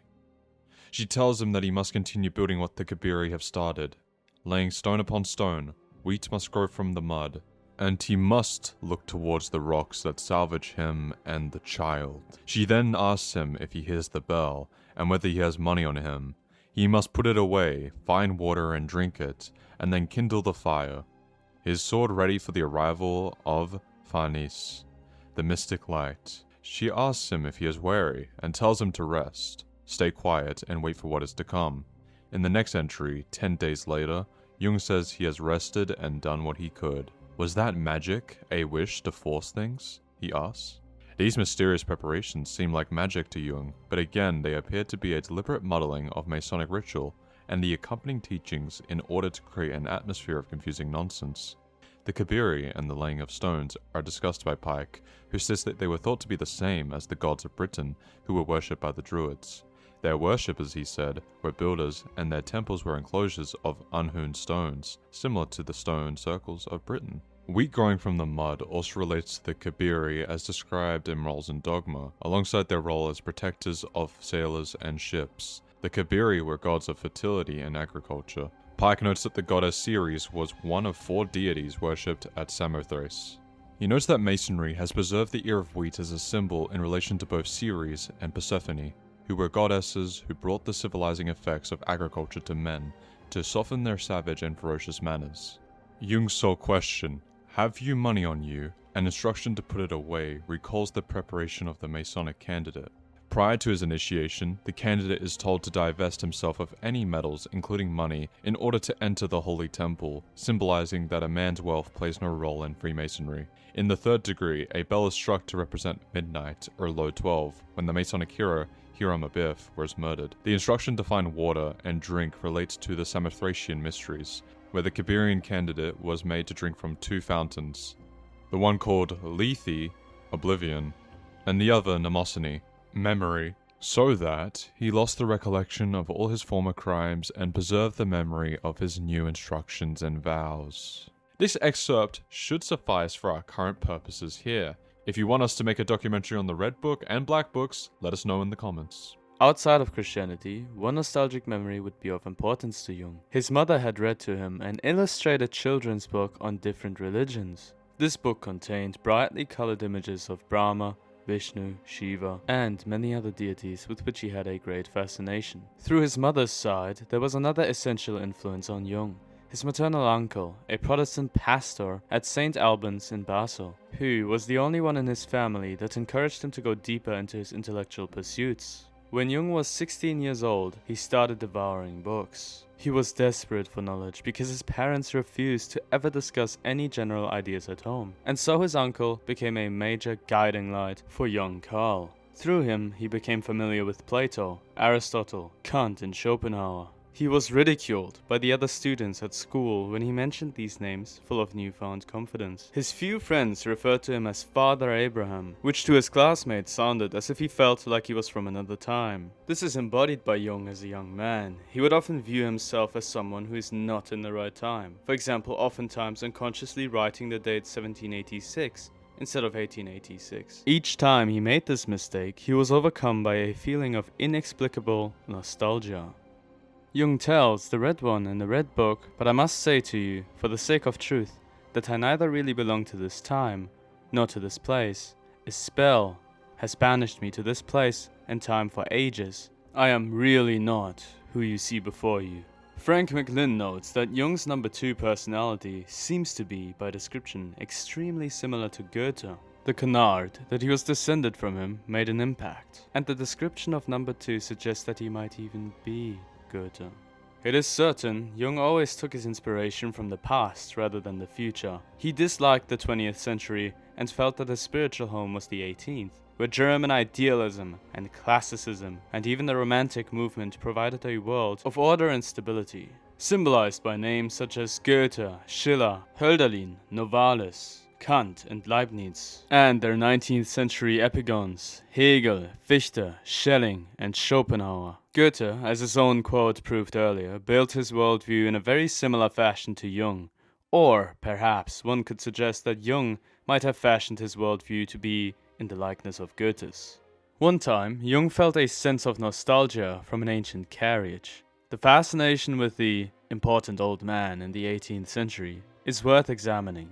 Jung says that he wore buckled shoes and a white wig, and drove in a high-slung fly. On one occasion, an ancient carriage drove past the house in Kleinhöningen, and Jung had a déjà vu sensation, as if the carriage came from my times. Is this ancestral memory, or is it perhaps just wishful thinking?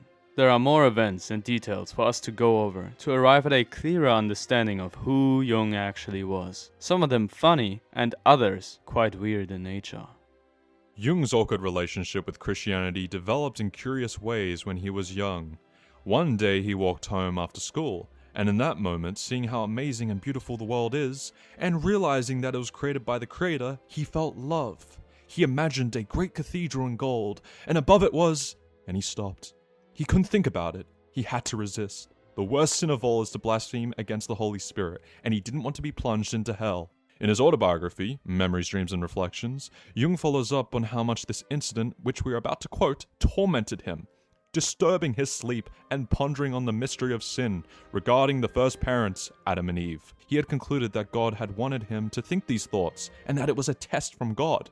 I thought it over again, and arrived at the same conclusions. Obviously, God also desires me to show courage, I thought. If that is so, and I go through with it, then He will give me His grace and illumination. I gathered all my courage, as though I were about to leap forthwith into hellfire, and let the thought come. I saw before me the cathedral, the blue sky. God sits on his golden throne, high above the world, and from under the throne, an enormous turd falls upon the sparkling new roof, shatters it, and breaks the walls of the cathedral asunder. So that was it! I felt an enormous, indescribable relief.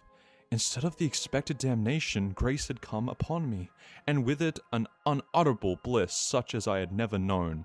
I wept for happiness and gratitude. The wisdom and goodness of God had been revealed to me, now that I had yielded to his inexorable command. It was as though I had experienced an illumination. This might seem as a kind of wish fulfillment for the destruction of organized Christianity. Some even interpret it as the smiting of Yahweh of the Old Testament over the gentle Jesus of the New. To Jung, it felt like his father was steeped in theological darkness, while he, in his view, had understood the true will of God.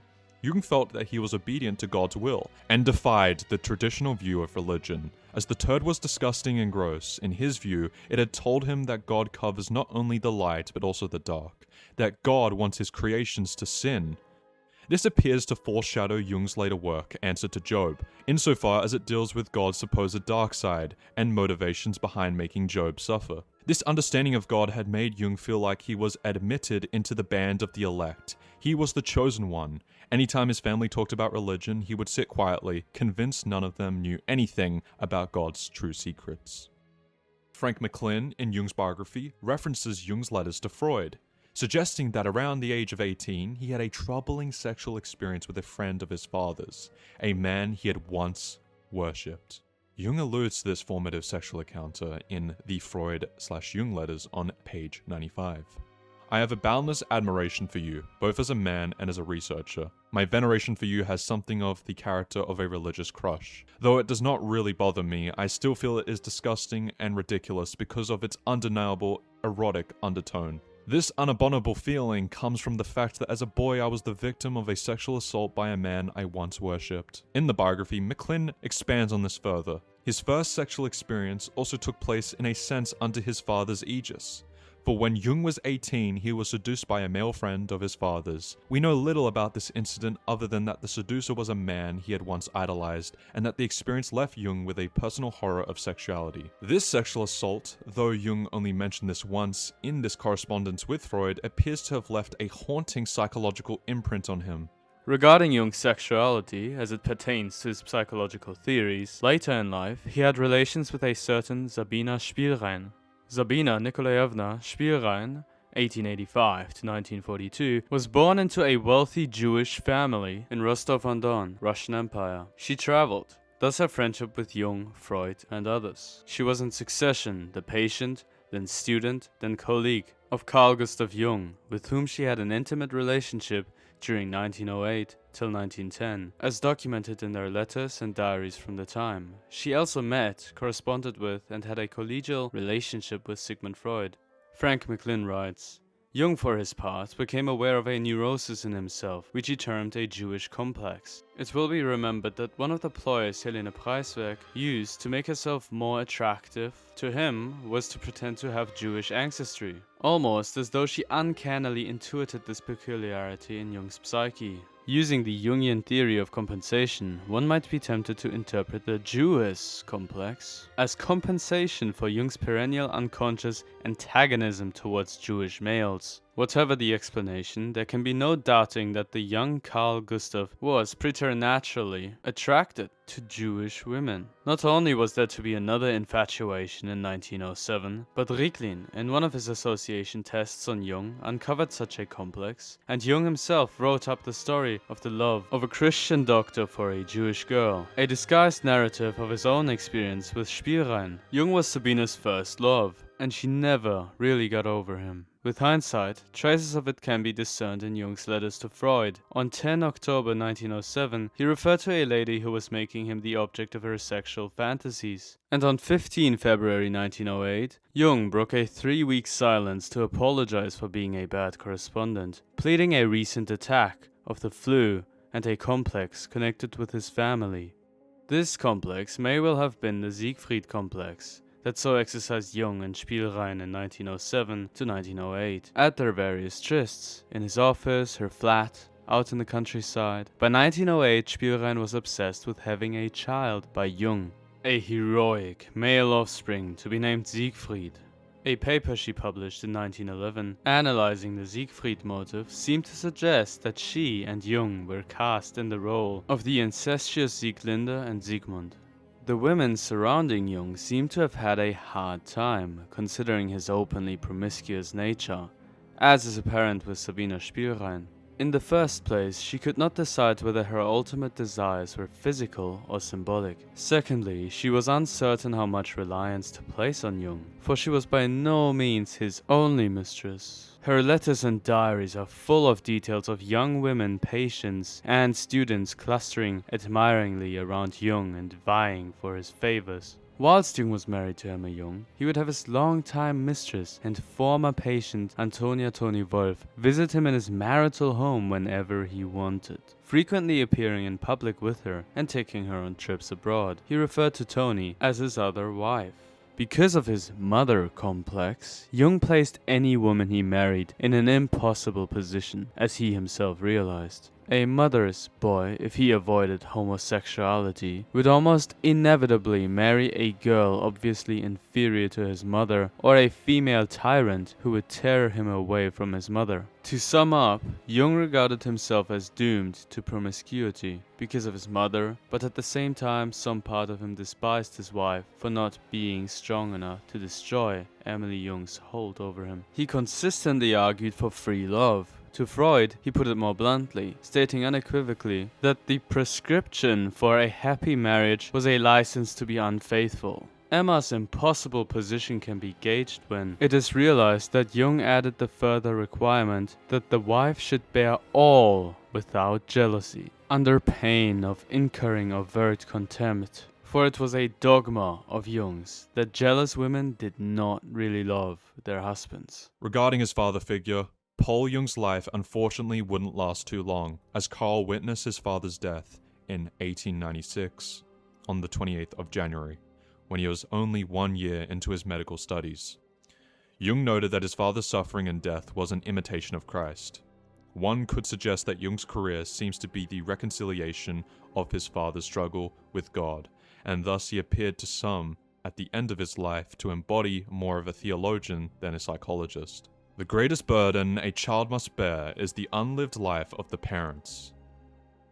The following days were gloomy and painful, and little of them has remained in my memory. Once, my mother spoke to me, or to the surrounding air, in her second voice, and remarked, "He died in time for you," which appeared to mean you did not understand each other and he might have become a hindrance to you. It is important to note that later in his career, Jung's attitude toward Christianity did change, though he never fully identified with it. We'll go over this later in the video as well. He seems to be more pro-Christian in his work Psychology and Western Religion. In a recent documentary, C.G. Jung on Alchemy, his own great-grandson, Thomas Fisher, and many Jungians which were directly connected to him present a comprehensive understanding of Jung's library and some more hidden aspects of his life. Jung wants to change religion from faith to gnosis. Jung studied a wide variety of subjects, but his primary interests were alchemy and gnosis, and through those subjects he arrived at one very mysterious deity, the one above all. Abraxas begetteth truth and lying, good and evil, light and darkness, in the same word and in the same act. The power of Abraxas is twofold, but ye see it not, because for your eyes the warring opposites of this power are extinguished. Carl Jung, The 7 Sermons to the Dead. Jung attributed the 7 Sermons to the Dead to Basilides in Alexandria, a 2nd century Gnostic. Though Jung did not attribute this work to himself, we can certainly suggest that here, Jung's attempt to reinterpret Gnosticism together with its deities, incorporating them into his very own model, becomes apparent. Although calling Jung a Gnostic is a little reductive, he does weave together many traditions in similar ways to how the early Christian Gnostics did. He is recognized to be one of the first to take the Gnostics seriously and noted as one to lay out the groundwork in the intellectual landscape of the time. Only as recent as 2009 did we get access to his hidden work, the Red Book. This collection of writings that he started to work on in 1914, very early into his career, is the closest we get to having a clear outline of his true beliefs and self. Only in analysis of this book do we get to use the term metaphysics. Jung, sitting in his home one day, the air was very filled with something, like a storm was going to happen, heard a bell ring, and a voice, "We are the dead who entered Jerusalem." And so, he recorded the 7 Sermons to the Dead, which were supposedly dictated to him. His confrontation with the unconscious took 3 days. There is significance to the fact that the sermons are 7 in number. Of course, the 7 spheres of the Gnostics come to mind. Alfred Reby, a great Jungian, states that Jung discovered the name Abraxas in a monograph by Albrecht Dietrich, which can be found in Jung's library. It is also highly possible that he was aware of what Richard Reitzenstein, whom he held in high esteem, had written on the issue in his book Poimandres in 1904, of which Jung also possessed a copy. As Alfred Reby is renowned within the Jungian society, we can take his statements particularly seriously. He began analysis with Marie-Louise von Franz, a very close associate of Jung. Now, who is the historical Abraxas? Long before Jung, Abraxas was a name flowing through the underground currents of religion and magic. Known in Gnostic Christianity as the Great Archon, Abraxas is a cosmic ruler, a name associated with time and the architecture of the heavens. The name appears in texts such as the Holy Book of the Great Invisible Spirit and the Apocalypse of Adam. In later occult traditions, Abraxas is remembered in strange ways, such as being related to Christ in some, in others with Satan, and esoterically, for example, in Freemasonry, as a mystic word designating God as manifested, or the aggregate of his manifestations. Albert Pike writes in Morals and Dogma, these personified attributes of deity in the theory of Basilides were the firstborn nous, or mind. From it emanates logos, or the word. From it, phronesis, intellect. From it, Sophia, wisdom. From it, dunamis, power. And from it, dikaiosune, righteousness, to which latter the Jews gave the name of Irene, peace or calm, the essential characteristics of divinity and harmonious effect of all his perfections. The whole number of successive emanations was 365, expressed by the Gnostics in Greek letters by the mystic word Abraxas. Thought, or intellect, nous, united itself by baptism in the river Jordan with the man, Jesus, servant, diakonos of the human race, but did not suffer with him, and the disciples of Basilides taught that the nous put on the appearance only of humanity, and that Simon of Cyrene was crucified in his stead and ascended into heaven. Basilides held that out of the unrevealed God, who is at the head of the world of emanations, and exalted above all conception or designation, were evolved 7 living, self-subsistent, ever-active, hypostasized powers.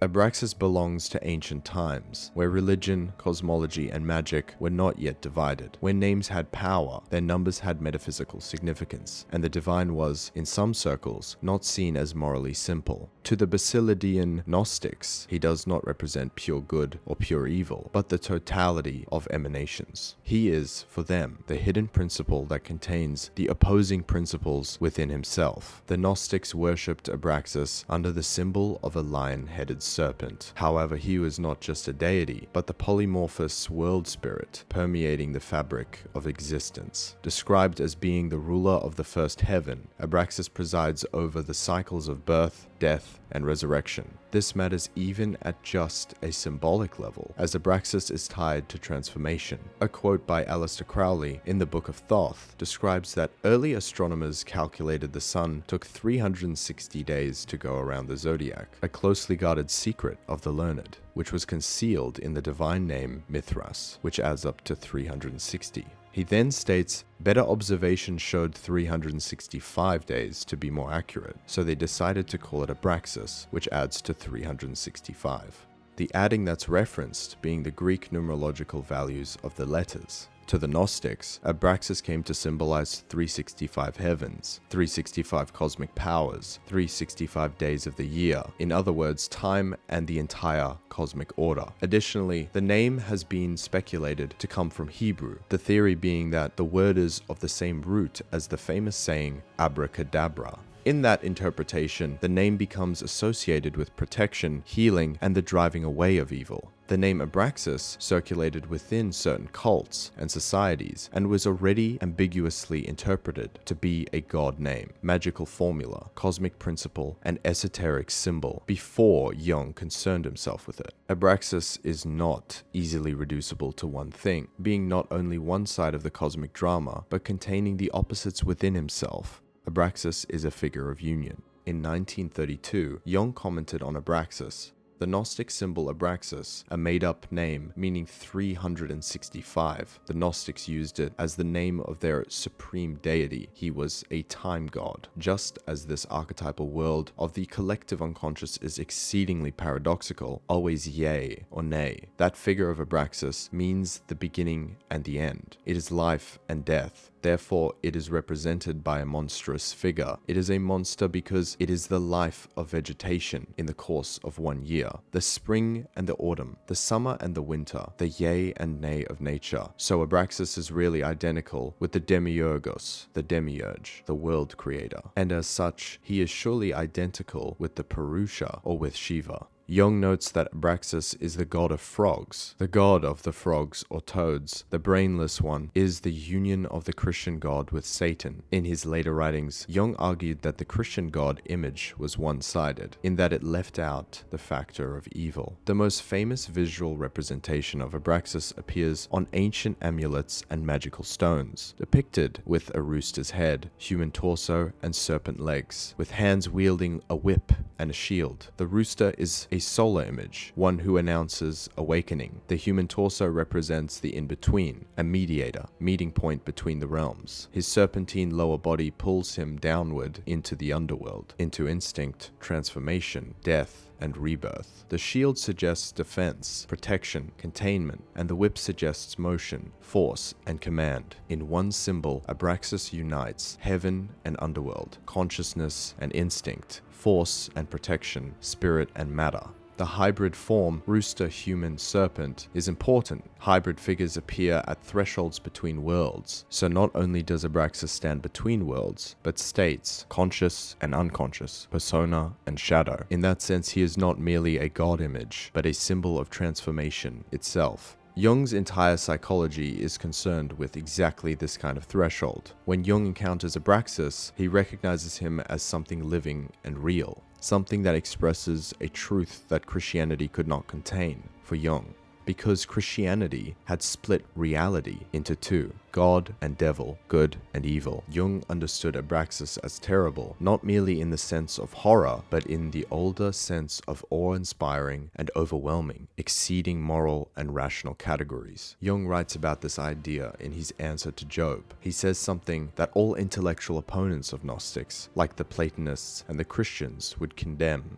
God is not good. His position goes like this: God is beyond and recognized in both good and evil, whereas the Christian or Platonic answer is God is beyond but recognized in the good. In answer to Job, Jung writes that through Job's suffering, Yahweh is brought into a moral confrontation with himself, an epiphany/awakening, that while he is the creator of the human pain he authored, he hasn't felt it himself. Jung is suggesting that because Yahweh inflicts suffering without undergoing it, there is apparently an imbalance in him, leading Jung to propose that Yahweh must come to know suffering directly. From this, Jung develops the idea that the incarnation of Christ represents a continuation of this process. God entered into human limits in order to experience what he had, supposedly, done unto others. He writes, Yahweh must become conscious of his own darkness. Then, through Abraxas, that thought continues further. Abraxas is a god who is difficult to grasp. His power is greatest because man does not see it. From the sun he draws the summum bonum, from the devil the infimum malum, but from Abraxas, life, altogether indefinite, the mother of good and evil. Carl Jung. Abraxas, as we mentioned earlier, appears in Jung's 7 Sermons to the Dead. The text Jung claimed was not written, but mystically received, and later became part of the Red Book. Abraxas is the god whom is difficult to know, his power the greatest because man perceiveth it not. Carl Jung, The 7 Sermons to the Dead. The Red Book is clear in exclaiming Abraxas as Lord. This is the one God of this one man. This is his world, his pleroma, his divinity. In this world, man is Abraxas, the creator and destroyer of his own world. This star is the God and the goal of man. This is his lone guiding God. In him, man goes to his rest. Toward him goes the long journey of the soul after death. In him, everything that man withdraws from the greater world shines resplendently. To this one God man shall pray. In order to understand how even without his admission of his God being Abraxas, he is mirrored in Jung's psychology, we should move to his system directly. The self represents psychic totality. It includes ego, shadow, anima/animus, and the personal and collective unconscious. Abraxas represents the self because he is a symbol of totality. For Jung, God equals the self, and Abraxas equals the self symbolized. By God, he means the imago Dei, God image, which is the primary archetype within the collective unconscious. Knowing this now, we can see how Abraxas solved one of Jung's biggest personal theological issues with Christianity. With this view, Abraxas would represent the psychological forces that drive individuation. Thus, it becomes apparent that Jung was not simply a psychologist, but also a mystic, a modern Gnostic. At the hidden center of his metaphysics, Abraxas, the god beyond good and evil. In order to uphold his reputation within the scientific community, built on what was presented as empirical research, Jung could not afford to reveal his positions openly. Doing so would have risked being dismissed as some sort of schizophrenic mystic, someone perceived as having been led astray by the illusions of spiritualism. Jung himself was aware of this danger. He once warned that there are many metaphysical traps in the study of the occult. If one studies the occult with the wrong attitude, one can get infected, for this whole field is full of metaphysical traps, though which one can fall, disappear as into an oubliette, and become the astrologer, the theosophist, or the black magician. However, it must be noted that despite Jung not wanting to be identified with such ties, he possessed a multitude of strange ties to people with such titles, one of these influences being the famous theosophist G.R.S. Mead. It is said that Jung was in possession of several of his books. Many sources claim about 18 of his works. G.R.S. Mead was Helena Blavatsky's secretary, and later became a leading figure associated with the Theosophical Society. Mead's work appears to echo in Jung's later psychology, particularly in the concept of individuation. Jung not only owned a significant number of Mead's books, but also cited him in his own writings. Of course, he used many of the reoccurring esoteric terms, like for example, gnosis, to express a kind of psychological knowledge derived from the unconscious. Jung's psychological language does naturally overlap with esoteric traditions that Mead had studied and popularized. Additionally, both Mead and Jung were connected to the intellectual and spiritual forum known as the Eranos Conference near Ascona, founded in 1933 by Olga Frobe-Kapton. Jung was a central figure in the Eranos conferences, held near the Monte Verita commune, a hub for bohemian and occult groups, including one that Aleister Crowley influenced in the early 1900s, the Ordo Templi Orientis, or OTO Lodge in Ascona. The Monte Verita, or Mountain of Truth, founded in 1900, often experimented in subjects such as feminism and nudism. Many notable personalities were involved, such as Hermann Hesse and other Dadaists and dancers, psychologists, and theosophists, including Rudolf Steiner. Even Lenin and Trotsky were visitors. As noted in Transhumanism by David Livingstone, the dominant figure at Ascona was Dr. Otto Gross, a student of Freud and a friend of Carl Jung. He was, due to his rather interesting views on paganism and feminism, largely ostracized in psychoanalytical circles. He wanted to revive the cult of the pagan goddess through sexual revolution and orgy, to finally bring about a sexual utopia or golden age. This line of thinking was inspired by Nietzsche, Freud, and the like, mainly taking from their philosophy and psychological theories. His key motto was taken from Nietzsche: repress nothing. Gross was described by Freud's English disciple Ernest Jones as the nearest approach to the romantic ideal of a genius I have ever met, and he also illustrated the supposed resemblance of genius to madness, for he was suffering from an unmistakable form of insanity that before my very eyes accumulated in murder, asylum, and suicide. Jung claimed his entire worldview changed when he attempted to analyze Gross, and particularly had the tables turned on him. In a letter to Freud, Jung wrote, "Dr. Gross tells me that he puts a quick stop to the transference by turning people into sexual immoralists. He says the transference to the analyst and his persistent fixation are mere monogamy symbols, and as such symptomatic of repression. The truly healthy state for the neurotic is sexual immorality. Hence, he associates you with Nietzsche." Regarding Crowley, Theodore Royce, who had initiated Aleister Crowley into the OTO in 1910, in the following years established a lodge for said order in Ascona. There he performed Crowley's Gnostic Mass and arranged readings of his poetry. just where all of these influential thinkers, including Jung, came to question sexuality and its repression. Crowley's motto, "Do what thou wilt," seems like a natural conclusion to Gross's "repress nothing." Thus, whether there was any direct contact or not, the OTO and the members of the Eranos conferences shared this kind of sexual conclusion and went on to shape the world accordingly. From philema to analytical psychology may seem a great leap, but Crowley was an early reader of Jung.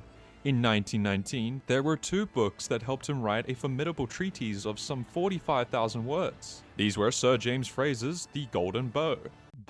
These were Sir James Fraser's The Golden Bough, and Carl Jung's Psychology of the Unconscious. What appealed to the great magician about Jung's work? Crowley was not a fan of psychoanalysis, but by the end of 1916 he was writing in the American edition of the Vanity Fair. We ought not to be surprised that Dr. Jung of Zurich balked at some of Freud's conclusions. Instead of relating will to sex, he related sex to will. Thus, all unconsciously, he has paved the way for a revival of the old magical idea of the will as the dynamic aspect of the self.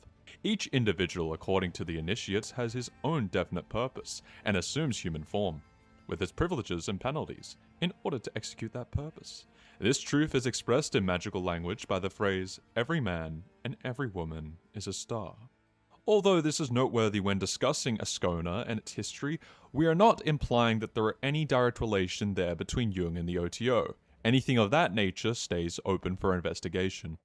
Olga Frobe-Kapteyn, the founder of the Eranos Conference, was deeply interested in the study of Gnosticism, and was an avid reader of Mead's writings, and also played a key role in inviting both men to the early Eranos meetings. Although both declined her first invitation, the connection between their intellectual circles is clear, especially considering that Eranos later became strongly associated with Jung and the development of his psychological thought. By the end of 1915, Jung had acquired several books dealing with Gnosticism, and at least 3 of them included major excerpts from the recently discovered writings of Hippolytus. Dr. Riebe notes 2 of these books as possible early sources used by Jung: Wolfgang Schultz, Documented Gnosis, and G.R.S. Mead, Fragments of a Faith Forgotten. Both texts were indeed important to Jung, as I will explain below. But there is another book in Jung's library that should also be mentioned. Jung had Mead's Simon Magus, 1892, which quotes all of Hippolytus' extended commentary on Simon Magus, along with excerpts from his writings. Since Jung subsequently recognized his guide Philemon had once been Simon Magus, one surmises that he read this material with a focused personal interest. Forward to Alfred Riebe, The Search for Roots. Post-Freud theories like the collective unconscious and archetypes after 1912 would have likely been inspired to a degree by Mead's Gnosticism, Hermeticism, and Mithraic works, such as Pistis Sophia, 1896, Fragments of a Faith Forgotten, 1900, and Thrice Greatest Hermes, 1906. Hermeticism is not something you choose, it is a destiny. Just as the Ecclesia Spiritualis is not an organization, but an electio. Carl Jung to Rudolf Bernoulli. Examining Jung's personal library, scholars note that a number of texts on Gnosticism were heavily annotated by him. One particularly striking example is Documented Gnosis by Wolfgang Schultz. Schultz was also influenced by G.R.S. Mead, basing a lot of his work on the 1900s text by Mead, Fragments of a Faith Forgotten. The text contained essentially the same material as Mead, but often in greater detail and with a more psychologically astute commentary. Among Jung's library, containing over 4,000 volumes, relatively few contain extensive marginalia, as Jung usually limited himself to the occasional mark, or underline. Yet, in this work, Documented Gnosis, the majority of pages were marked and underlined by Jung.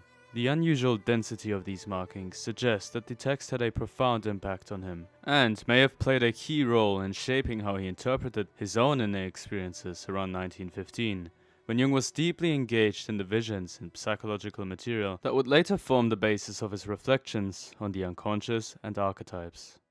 Further evidence of Jung's true beliefs as they appear in the Red Book and their origin being in Gnosticism can be found in his possession of G.R.S. Mead's book, Simon Magus. As Alfred Riebe notes in The Search for Roots, Carl Jung and the Tradition of Gnosis, this work contains extensive quotations from the early Christian writer Hippolytus of Rome concerning the teachings attributed to Simon Magus. Jung remarked that the figure that appeared to him in his inner visions, the wise guide known as Philemon, seemed to be connected to, or even be a continuation of Simon Magus. Here, Jung's psychological experiences and symbolic figures appear to intersect directly with historical Gnostic traditions that he was simultaneously studying in scholarly works. In a conversation with Margaret Ostrowski-Zaks, a mutual friend of Jung and Hermann Hesse, Jung admitted that he had kept this secret knowledge, referring to his esoteric works, hidden for many years. This aligns with the antinomy between Jung's early career and his later writings, where these ideas begin to surface more openly. He eventually brought aspects of this secret knowledge into the public sphere, with works such as Ion. But as Gary Lachman notes in his biography Jung the Mystic, Jung himself was uncertain whether he was allowed to reveal these ideas. It was only during a period of illness, where he is said to have been struck with a kind of confirmation that he should. Through Hermann Hesse, Jung encountered a key figure, the Chilean diplomat Miguel Serrano, who became widely known for his association with Nazi esotericism. Serrano emerged as a particularly interesting figure, developing his own form of Gnosticism influenced by theosophy and Nazi occultism. Serrano later wrote about the correspondence between Jung and Hesse, documenting aspects of their relationship and intellectual connection. What is especially notable about Serrano is his idea of the Hyperboreans as an opposition to the Demiurge, identified with Yahweh. Within this framework, the God of the Old Testament is interpreted not as a universal deity, but as a more limited, particularized figure. What is striking, however, is that Jung had referred to himself as a Hyperborean in the Red Book. He reunites with Ammonius, a hermit whom he met in the desert, and exclaims, "I'm the Hyperborean stranger who visited you." This presents a strange synchronicity, especially when considered alongside his connection to Miguel Serrano. Could this be mere coincidence, or is there some level of influence at play? Perhaps. In Richard Knoll's work, The Aryan Christ, The Secret Life of Carl Jung, Knoll argues that Jung's thought was deeply layered with theosophy, sun worship, and folkish nationalism. However, Knoll himself is a controversial figure. He was once a follower of Jung, almost in a cult-like sense, viewing him as a kind of spiritual authority, before later turning against him and accusing him of embodying the very role of a cult leader. Due to this shift, many Jungians dismiss Knoll's work as an attempt to discredit Jung, suggesting that he is grasping at connections in order to damage his reputation. A critique of Knoll can be found in, for example, J. Sherry's Carl Gustav Jung, Avant-Garde Conservative. But the question still remains, is there any truth to Knoll's claims? Some of the ideas he points to are not entirely isolated. For example, the notion of Jung as a figure connected to the emergence of a new spiritual era, the so-called Age of Aquarius, appears in multiple Jung biographies, including Carl Jung, the Haunted Prophet. These interpretations suggest that Jung played a role in advancing a worldview in which spirituality and the occult are reintroduced through psychological language, making the hidden aspects of reality more accessible and ultimately more normalized within modern thought. From this perspective, Jung's concept of the collective unconscious becomes more than a psychological theory, laying down a framework through which ancient symbolic and esoteric ideas can re-enter mainstream discourse. This raises a more unsettling question. Was Jung simply a psychologist, or was he in some sense positioning himself as a kind of prophet? Even in his early life, Jung described experiences which suggest he had been uniquely illuminated, as though he had been granted insight into the deeper mysteries of God through his own visions and dreams. In this question, the Red Book grants us some unfiltered insights. An entity of the dead urges Jung to start a church. She says, "There is no salvation without me. Why are you dreaming and hesitating?" Jung answers, "You see that I am blind and do not know where to begin." She replies, "It always begins with the neighbor. Where is the church? Where is the community?" Right after, Jung exclaims that he is not a prophet. Nonetheless, there is a continual theme of spirits preparing him to become a kind of prophet. The question is then, is this Jung's own unconscious driving him to become a cult leader, or are these real autonomous spirits driving Jung? Jung begins to appear as a kind of double figure, presenting himself as an empirical scientist while simultaneously engaging deeply with occult and esoteric material. To be fair, he is not entirely hiding this dimension of his work. so it is not justified to frame him as evil in any way. Rather, what emerges is the impression that the man operated as an individual moving between scientific credibility and metaphysical exploration. This is one angle that gives rise to the idea of Jung as a kind of double agent. What is more unsettling, however, is the extent of his connections and influence beyond psychology.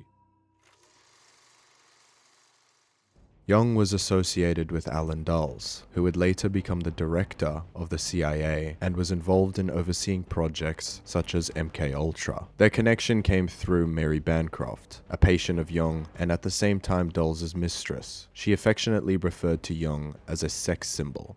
It was through Bancroft that Jung created a case study on Dulles and that Dulles was introduced to Jung's work. And so, Carl Jung became the psychiatrist to the CIA director's family. Again, the same director under which MKUltra started. Later, when Alan Dulles served as the United States' top spy in continental Europe during World War II, he blatantly ignored Roosevelt's policy of unconditional surrender and pursued his own strategy of secret negotiations with Nazi leaders. The staggering sacrifice made by the Russian people in the war against Hitler meant little to Dulles. He was more interested in salvaging the Third Reich's security apparatus and turning it against the Soviet Union, which he had always regarded as America's true enemy. After the war, Dulles helped a number of notorious war criminals escape via Nazi rat lines that ran from Germany down through Italy to sanctuary in Latin America, the Middle East, and even the United States. Alan Dulles outmaneuvered and outlived Franklin Roosevelt. He stunned Harry Truman, who signed the CIA into existence in 1947, by turning the agency into a Cold War colossus far more powerful and lethal than anything Truman had imagined. Eisenhower gave Dulles immense license to fight the administration's shadow war against communism, but at the end of his presidency, Ike concluded that Dulles had robbed him of his place in history as a peacemaker and left him nothing but a legacy of ashes. Dulles undermined or betrayed every president he served in high office. David Talbot, The Devil's Chessboard.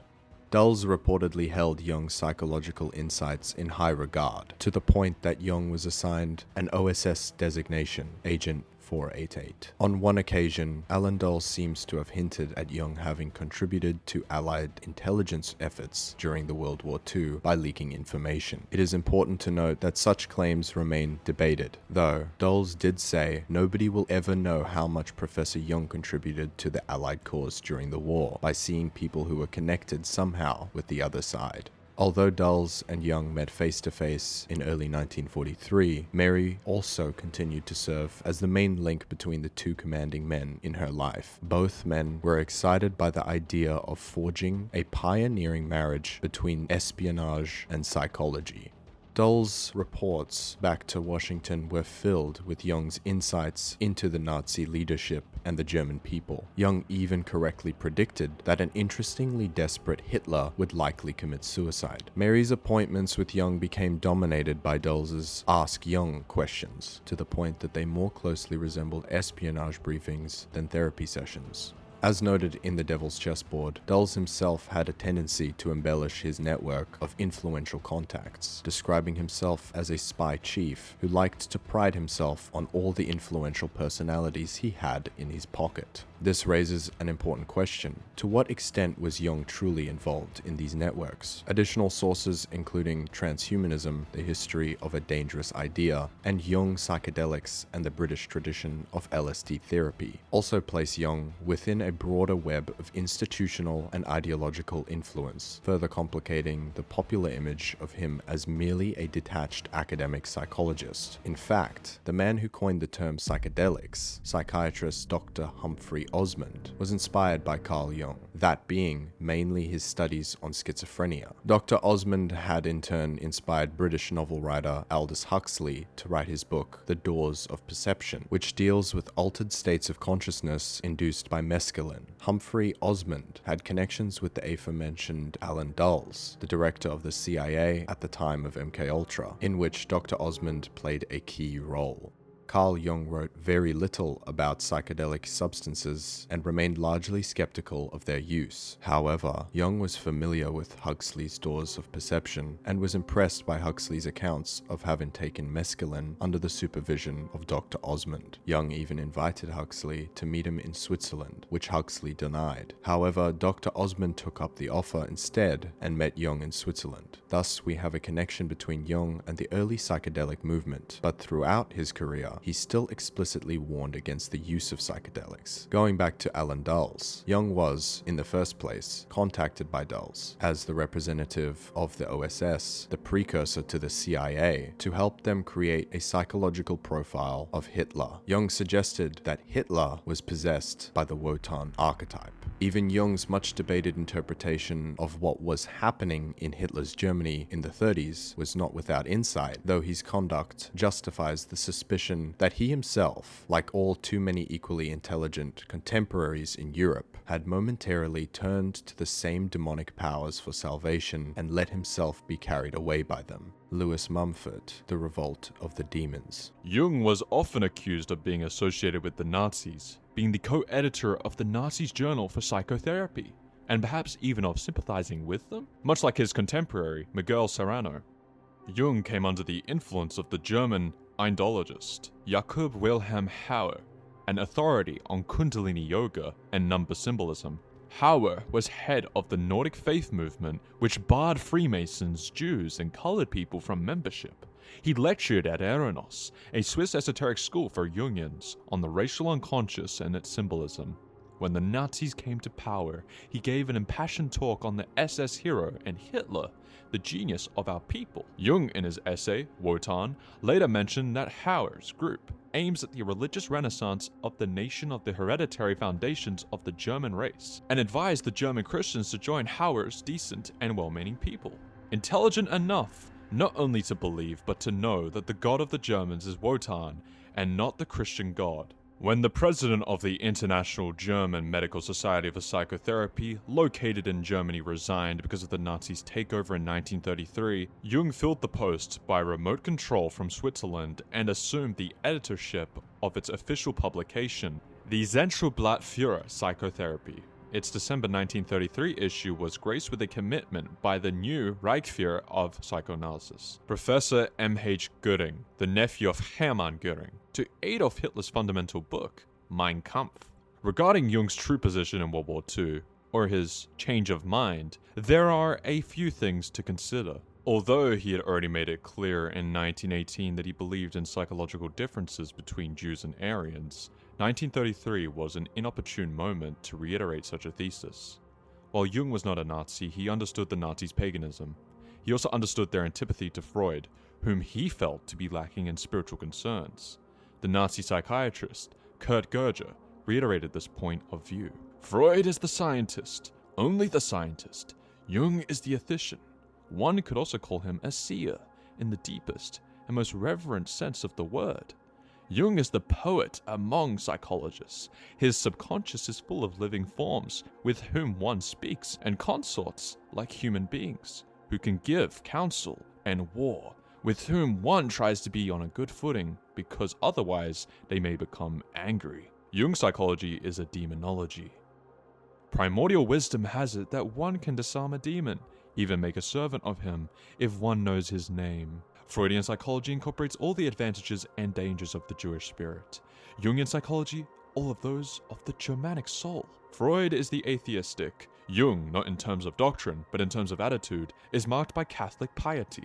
Jung proposed that he was not anti-Semitic, that he had courageously chosen to talk about that which was on everyone's mind, that Jews could not be insulted since he had made no value judgments, and that it was the failure to make distinctions which leveled everything and caused hatred between people. He was not for tarring everyone with the same brush. He fought Freud's psychology, he said, because of his materialistic and intellectualistic, and last but not least, irreligious attitude, and not because he is a Jew. Insofar as his theory is based in certain respects on Jewish premises, it is not valid for non-Jews, nor do I deny my Protestant prejudice. Had Freud been more tolerant of the ideas of others, I would still be standing by his side today. I consider his intolerance, and it is this that repels me, a personal idiosyncrasy. Infinite nuances are needed if justice is to be done to human beings. Dusty Sclare, the Nazis and the occult. Have you ever noticed that the Jew himself lacks something, one in his head, another in his heart, and he himself feels that he lacks something? Carl Jung, the Red Book. We did mention before that Jung appeared to have had a Siegfried complex, that is the blonde and blue-eyed German hero figure, and in conjunction a Jewish complex, causing him to prefer Jewish women for reasons outside of normal psychological motives. However, we must discuss that Jung maintained relationships with a number of Jewish figures, most notably of course Sigmund Freud, although their relationship was complex. Beyond Freud, Jung was also acquainted with prominent Jewish thinkers such as Rabbi Leo Beck, as is portrayed by Murray Stein in his stage play The Analysis and the Rabbi. In 1944, Jung broke his ankle and suffered a heart attack. As he hung on the edge of death in hospital, he experienced deliriums and visions. These visions he experienced as utterly real. There was nothing subjective about them, not a product of the imagination. Coming back to life in the here and now was hard. Although belief in the world returned to him, he never entirely freed himself of the impression that this life is a segment of existence which is enacted in a three-dimensional box-like universe especially set up for it. In Memories, Dreams, and Reflections, Jung specifically recounts a Kabbalistic dream he had during this incident, in which he identified himself with Rabbi Shimon Bar Yochai, traditionally regarded as the author of the Zohar. In this vision, he describes a symbolic union, stating, "Now this is the garden of pomegranates. Now this is the marriage of Malkut with Tiferet." He then goes on to say, "I do not know exactly what part I played in it. At bottom, it was I, myself. I was the marriage, and my beatitude was that of a blissful wedding. Gradually, the garden of pomegranates faded away and changed. There followed the marriage of the Lamb, in a Jerusalem festively bedecked. I cannot describe what it was like in detail. There were ineffable states of joy. Angels were present, and light. I myself was the marriage of the Lamb. That too vanished, and there came a new image. The last vision, I walked up a wide valley to the end, where a gentle chain of hills began. The valley ended in a classical amphitheater. It was magnificently situated in the green landscape, and there in this theater the Hieros Gamos was being celebrated. Men and women, dancers come on stage, and upon a flower-decked couch, All-Father Zeus and Hera consummated the mystic marriage, as it is described in the Iliad. In the later decades of his life, Jung developed a deep interest in the psychological dimensions of Kabbalistic symbolism. Much of this was influenced by his study of 16th and 17th century alchemical authors and their texts. One of the most important influences for Jung was Christian Knorr von Rosenrode, a central figure in the development of Christian Kabbalah and its integration into alchemical thought. Closely connected to this network is Jan Baptist van Helmont, a chemist, physician, and one of the early pioneers in what would later become chemistry. Working in the intellectual landscape established by Paracelsus, the rise of iatrochemistry, van Helmont is regarded as the founder of pneumatic chemistry, and is credited with coining the term gas, derived from the Greek word chaos. This strain of ideas developed further through van Helmont's son, Franz Mercurius van Helmont, active at the Sulzbach court. There, alongside Christian Knorr von Rosenrode, he engaged in the study of Christian Kabbalah and alchemy. Through figures such as Schleiss von Löwenfeld, the leader of the Order of the Gold and Rosy Cross at Sulzbach at the time, Rosenrode and Helmont had influenced the order, as they, for example, played an important part in disseminating the idea of the Hebrew language as being of divine origin, and having a special, elemental power as the basic language of man. What is the significance behind all this? The significance is that none of this history is ever taken seriously in popular academia. Personalities such as Francis Bacon, John Amos Comenius, or Shakespeare, who might have been Edward de Vere, are not seen for who they were anymore, especially in connection to John Dee, Agent 007. De Vere too emerges as a kind of agent. Modern academia celebrates rationalism, but what is rationalism?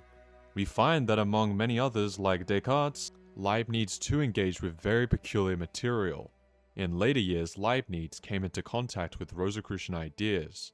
There is a persistent rumor that Leibniz joined a Rosicrucian society at Nuremberg in 1666. And there is the better authenticated report that Leibniz knew that the Rosicrucian fraternity was a fiction. Having been told this by Helmont, knowledge of the joke would have not prevented Leibniz from absorbing some of the ideas behind the joke, as he certainly did. The rules for Leibniz's proposed order of charity are practically a quotation from the Farmer.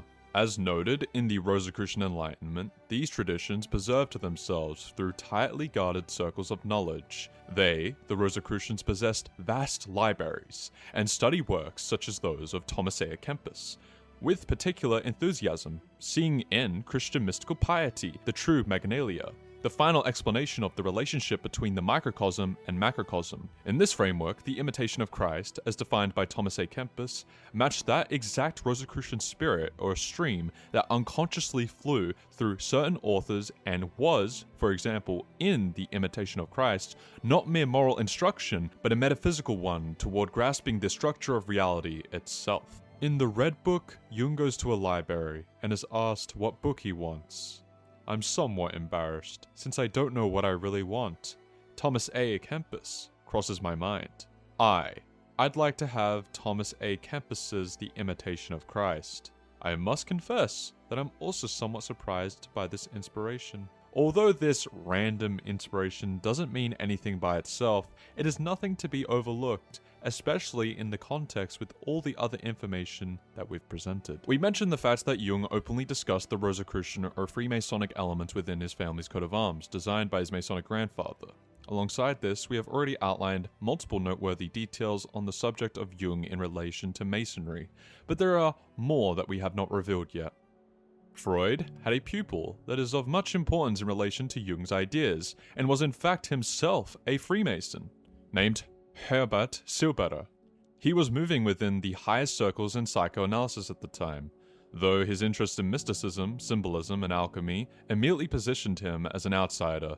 While Jung does say that he largely forgot about Silberer in his work Memories, Dreams, and Reflections, Silberer's influence on Jung when he developed his own theory on alchemy in 1928 is undeniable. He had established some foundation for what would become Jung's core ideas, including alchemy mirroring the unconscious. Silberer also introduced a layered interpretation of symbols, a spiritual layer, a psychological layer, unconscious, and a personal layer.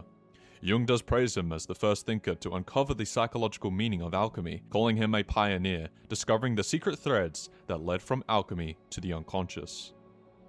However, as the book The Quest for the Phoenix, Spiritual Alchemy and Rosicrucianism in the work of Count Michael Meyer states, we cannot accept Jung's claim that he had forgotten Silberer's work, replete as it is with Jung's own theories, applied to the subject of alchemy. Then we must recognize Probleme der Mystik und ihrer Symbolik as Jung's first documented and most formative encounter with alchemy, and it behoves us to examine more closely the origins of the ideas advanced by Silberer. It also notes that in his work, Silberer attributes the rediscovery of the psychological content of alchemy to the profound Ethan Allen Hitchcock. Hitchcock was a Freemason, Union General, and military advisor to Abraham Lincoln. The article, The Strange Case of Herbert Silberer, states, however, the connections between his work and C.G. Jung's are striking and hitherto overlooked, despite Jung once referring to Silberer's work as a very important contribution to the non-reductive interpretation of symbol formation. Similarly involved in practices of visioning and self-experimentation, around the time when Jung was engaged with the Red Book. Silberer directly contributed to Jung's long-standing interest in alchemy and his ideas around constructive and teleological functions of the mind. He formulated the hypothesis of collective symbols known as elementary types ahead of Jung's own archetypal formulation. He proposed methods of analysis beyond dream interpretation and akin to active imagination before Jung's similar suggestions. Silberer had joined the Masonic lodge Socrates in Vienna, where he would regularly lecture about the connection between psychoanalysis and Freemasonry, noted by Tommaso Priviero in the same research article we mentioned before. Here we also find that shockingly, due to his many personal troubles, Silberer took his own life in 1923. One might assume that Jung purposely mentioned that he forgot Silberer, and in truth stole many of Silberer's concepts, such as the elementary types, then turning them into his very own archetypes. Though, as there is no evidence as such, we should perhaps try to just let Jung rest in peace. The first one to have dealt with the unconscious most accurately is, according to Jung, Carl Gustav Carus. Carus was born in 1789, a physician for 58 years of his life and a painter. Most synchronistically, he possessed the same two first names as Jung, and was a good friend of none other than Jung's great idol, Goethe. He was like Goethe, a member of the Order of Freemasons, and writes in this book, with particular enthusiasm, on the use of mesmerism, and deals with the sympathetic effects of stars, soils, plants, animals, and humans. He is one prime example of a most reasonable doctor born only about 200 years ago that stands in utter contrast to our modern atheistic and materialistic medical science. Carus, Goethe, and later Jung all documented a particular fascination with the city of Naples, or Napoli in Italy. Carus dedicated paintings to it. Goethe, during his visit, exclaimed, "See Naples and die," meaning, once you've been to the city, there's nothing left to experience after. One of the most important characters in Jung's Red Book is the Red One. Interestingly, this figure comes from Salerno, Kingdom of Naples. In particular, the Accademia Segreta, which was founded by Della Porta. At that time, Giordano Bruno had just entered the convent of S. Domenico as a novice, and it has often been suggested that there he might have met Della Porta. The Philosophical Academy of Girolamo Rosselli and the Academy of the Secrets of Giambattista della Porta might be considered as the forerunners of the Rosicrucian associations that Segura's manuscript of 1678 attests as active in Naples. Giordano Bruno might be seen as the trait d'union between the associative tradition of the Italian academies and the proto-Rosicrucian German brotherhoods. Again, although it is true that we can yet again make another connection to the fire philosophers, it does not serve as proof of anything. However, the Red One surely didn't come from Salerno for no reason. This too is nothing to be disregarded as unimportant. And finally, we should point out the last detail which we've never seen anyone else mention. The fact that the Red Book consists of 33 chapters, the same number that Freemasonry uses for its degrees. That is, if you look at the table of contents, the way of what is to come, and the images of Uring are not regarded as chapters, but as prologues to Liber Primus and Liber Secundus. Thus, we are left with 32 chapters, and Scrutinies as the final segment, making it 33. If you'd like to own books that analyze Jung's visions alongside Freemasonic material, we recommend you to take a look at Limbernet's works. They're linked in the description and pinned comment. Any purchase that's done through these Amazon links massively supports our work. Before we get into the conclusion, remember to follow us on Twitter and Instagram. We're going to be elaborating on these topics on there and on stream very soon, so look out for that. As we've said before, you are never going to find content like ours anywhere else again, so go subscribe and support us on Patreon. It's linked in the description and pinned comment. Come contact us. So, did Jung operate the way he did consciously or partially unconscious? Was he fully aware or partially unaware of the motives behind his visions? After examining all the information that we thought is valuable in answering this question, we believe that there is a strong case to be made that Jung was fully aware of the implications that the Red Book carries in itself, but not in the way that one or the other viewer might think now. Certainly, he must be aware of the symbolic similarities between his visions and some of the ritual elements of Freemasonry. Why does the Red Book have 33 chapters? From all that we've read of Jung, it seems unlike him to be engaged with the Order, so what was it then? As we've outlined, it is not impossible for him to have been exposed to those ritual elements at about the age of 4.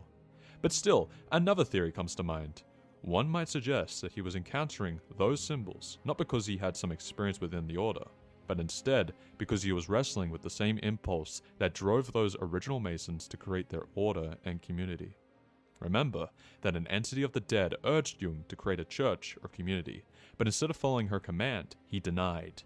Although Jung's Red Book is available now, because his family was urged to publish it, Jung originally decided not to publish it. Why? It's certain that it had nothing to do with embarrassment, since Jung maintained that after his own death, he would have no issue with the publication of his private letters with Freud. While those letters are really embarrassing. While the Red Book certainly does contain some questionable passages, it also contains many statements which are easy to be awfully misunderstood, as Jung was making them while in a visionary state. If one read these particular quotes without any context, one would immediately think that they were written by a cult leader. And so it becomes apparent that he did not want to be a cult leader. If he did, this book would have been the perfect tool. Jung's psychology has been accused of being a Jungian religion and a new version of Christianity. This is false inasmuch as analytical psychology is an empirical science, and the religious object in itself falls outside of its competence. It is religious inasmuch as it examines the religious function in man and its manifestations. But this form of religiosity does not extend beyond the bounds of empirical science, and does not constitute the formulation of a religion. While this Jung was not a cult leader, he certainly was a double agent, academically and politically, or personality number 1 and number 2. Here an empiricist, there a mystic. One from this time, the other from the depths. Tomorrow a Hyperborean, yesterday the author of the Zohar. Like the Rosicrucian problem of opposites, pea crucem ad rosem. When it comes to the engagement with the CIA, or in general some of the more controversial characters of his day, we are not here to judge. And beside all this, we shouldn't forget Jung is just a doctor with his patients. Mary Bancroft recalls an iconic story. One time she asked him, "Why is everybody so mean to me?" He replied, "Why are you so mean to everyone?" This triggered her shadow. It made her so mad that she stormed off, accused him of being a charlatan, and wrote many letters in which she insulted him. One morning she woke up and suddenly became conscious of her attitude. When she phoned Jung's secretary to ask for an appointment, the secretary said, "Oh yes, Professor Jung told me to save some time for you. He thought you'd be calling shortly. You should remember that Mary Bancroft was the mistress of Alan Dulles, and introduced Jung to Dulles." During a session with a particularly rational and rigid client with whom he had struggled to make progress, Jung encountered a remarkable phenomenon. The client, a highly intellectual woman, was recounting a vivid dream in which she was given a golden scarab beetle. As she described the dream, Jung heard a tapping on the window behind him. Turning around, he saw a large beetle trying to get in. He opened the window and caught the beetle as it flew into the room. The beetle was a scarabid beetle, known for its golden green color, as close a match to the native Egyptian insect in the woman's dream that could be found in Europe. Jung handed the beetle to the woman, saying, "Here is the scarab." This unexpected event broke through the patient's intellectual defenses and changed the course of her work with Jung. And on the 6th of June, 1961, he remained still for 24 hours before dying, and he no longer responded to any solicitation. He was very far away now. His last breaths were so wonderful and free, so that there was no room for sadness in his heart. A quarter of an hour after his death, with a terrifying roar, a bolt out of the blue lacerated in its entire length one of the poplars of the garden.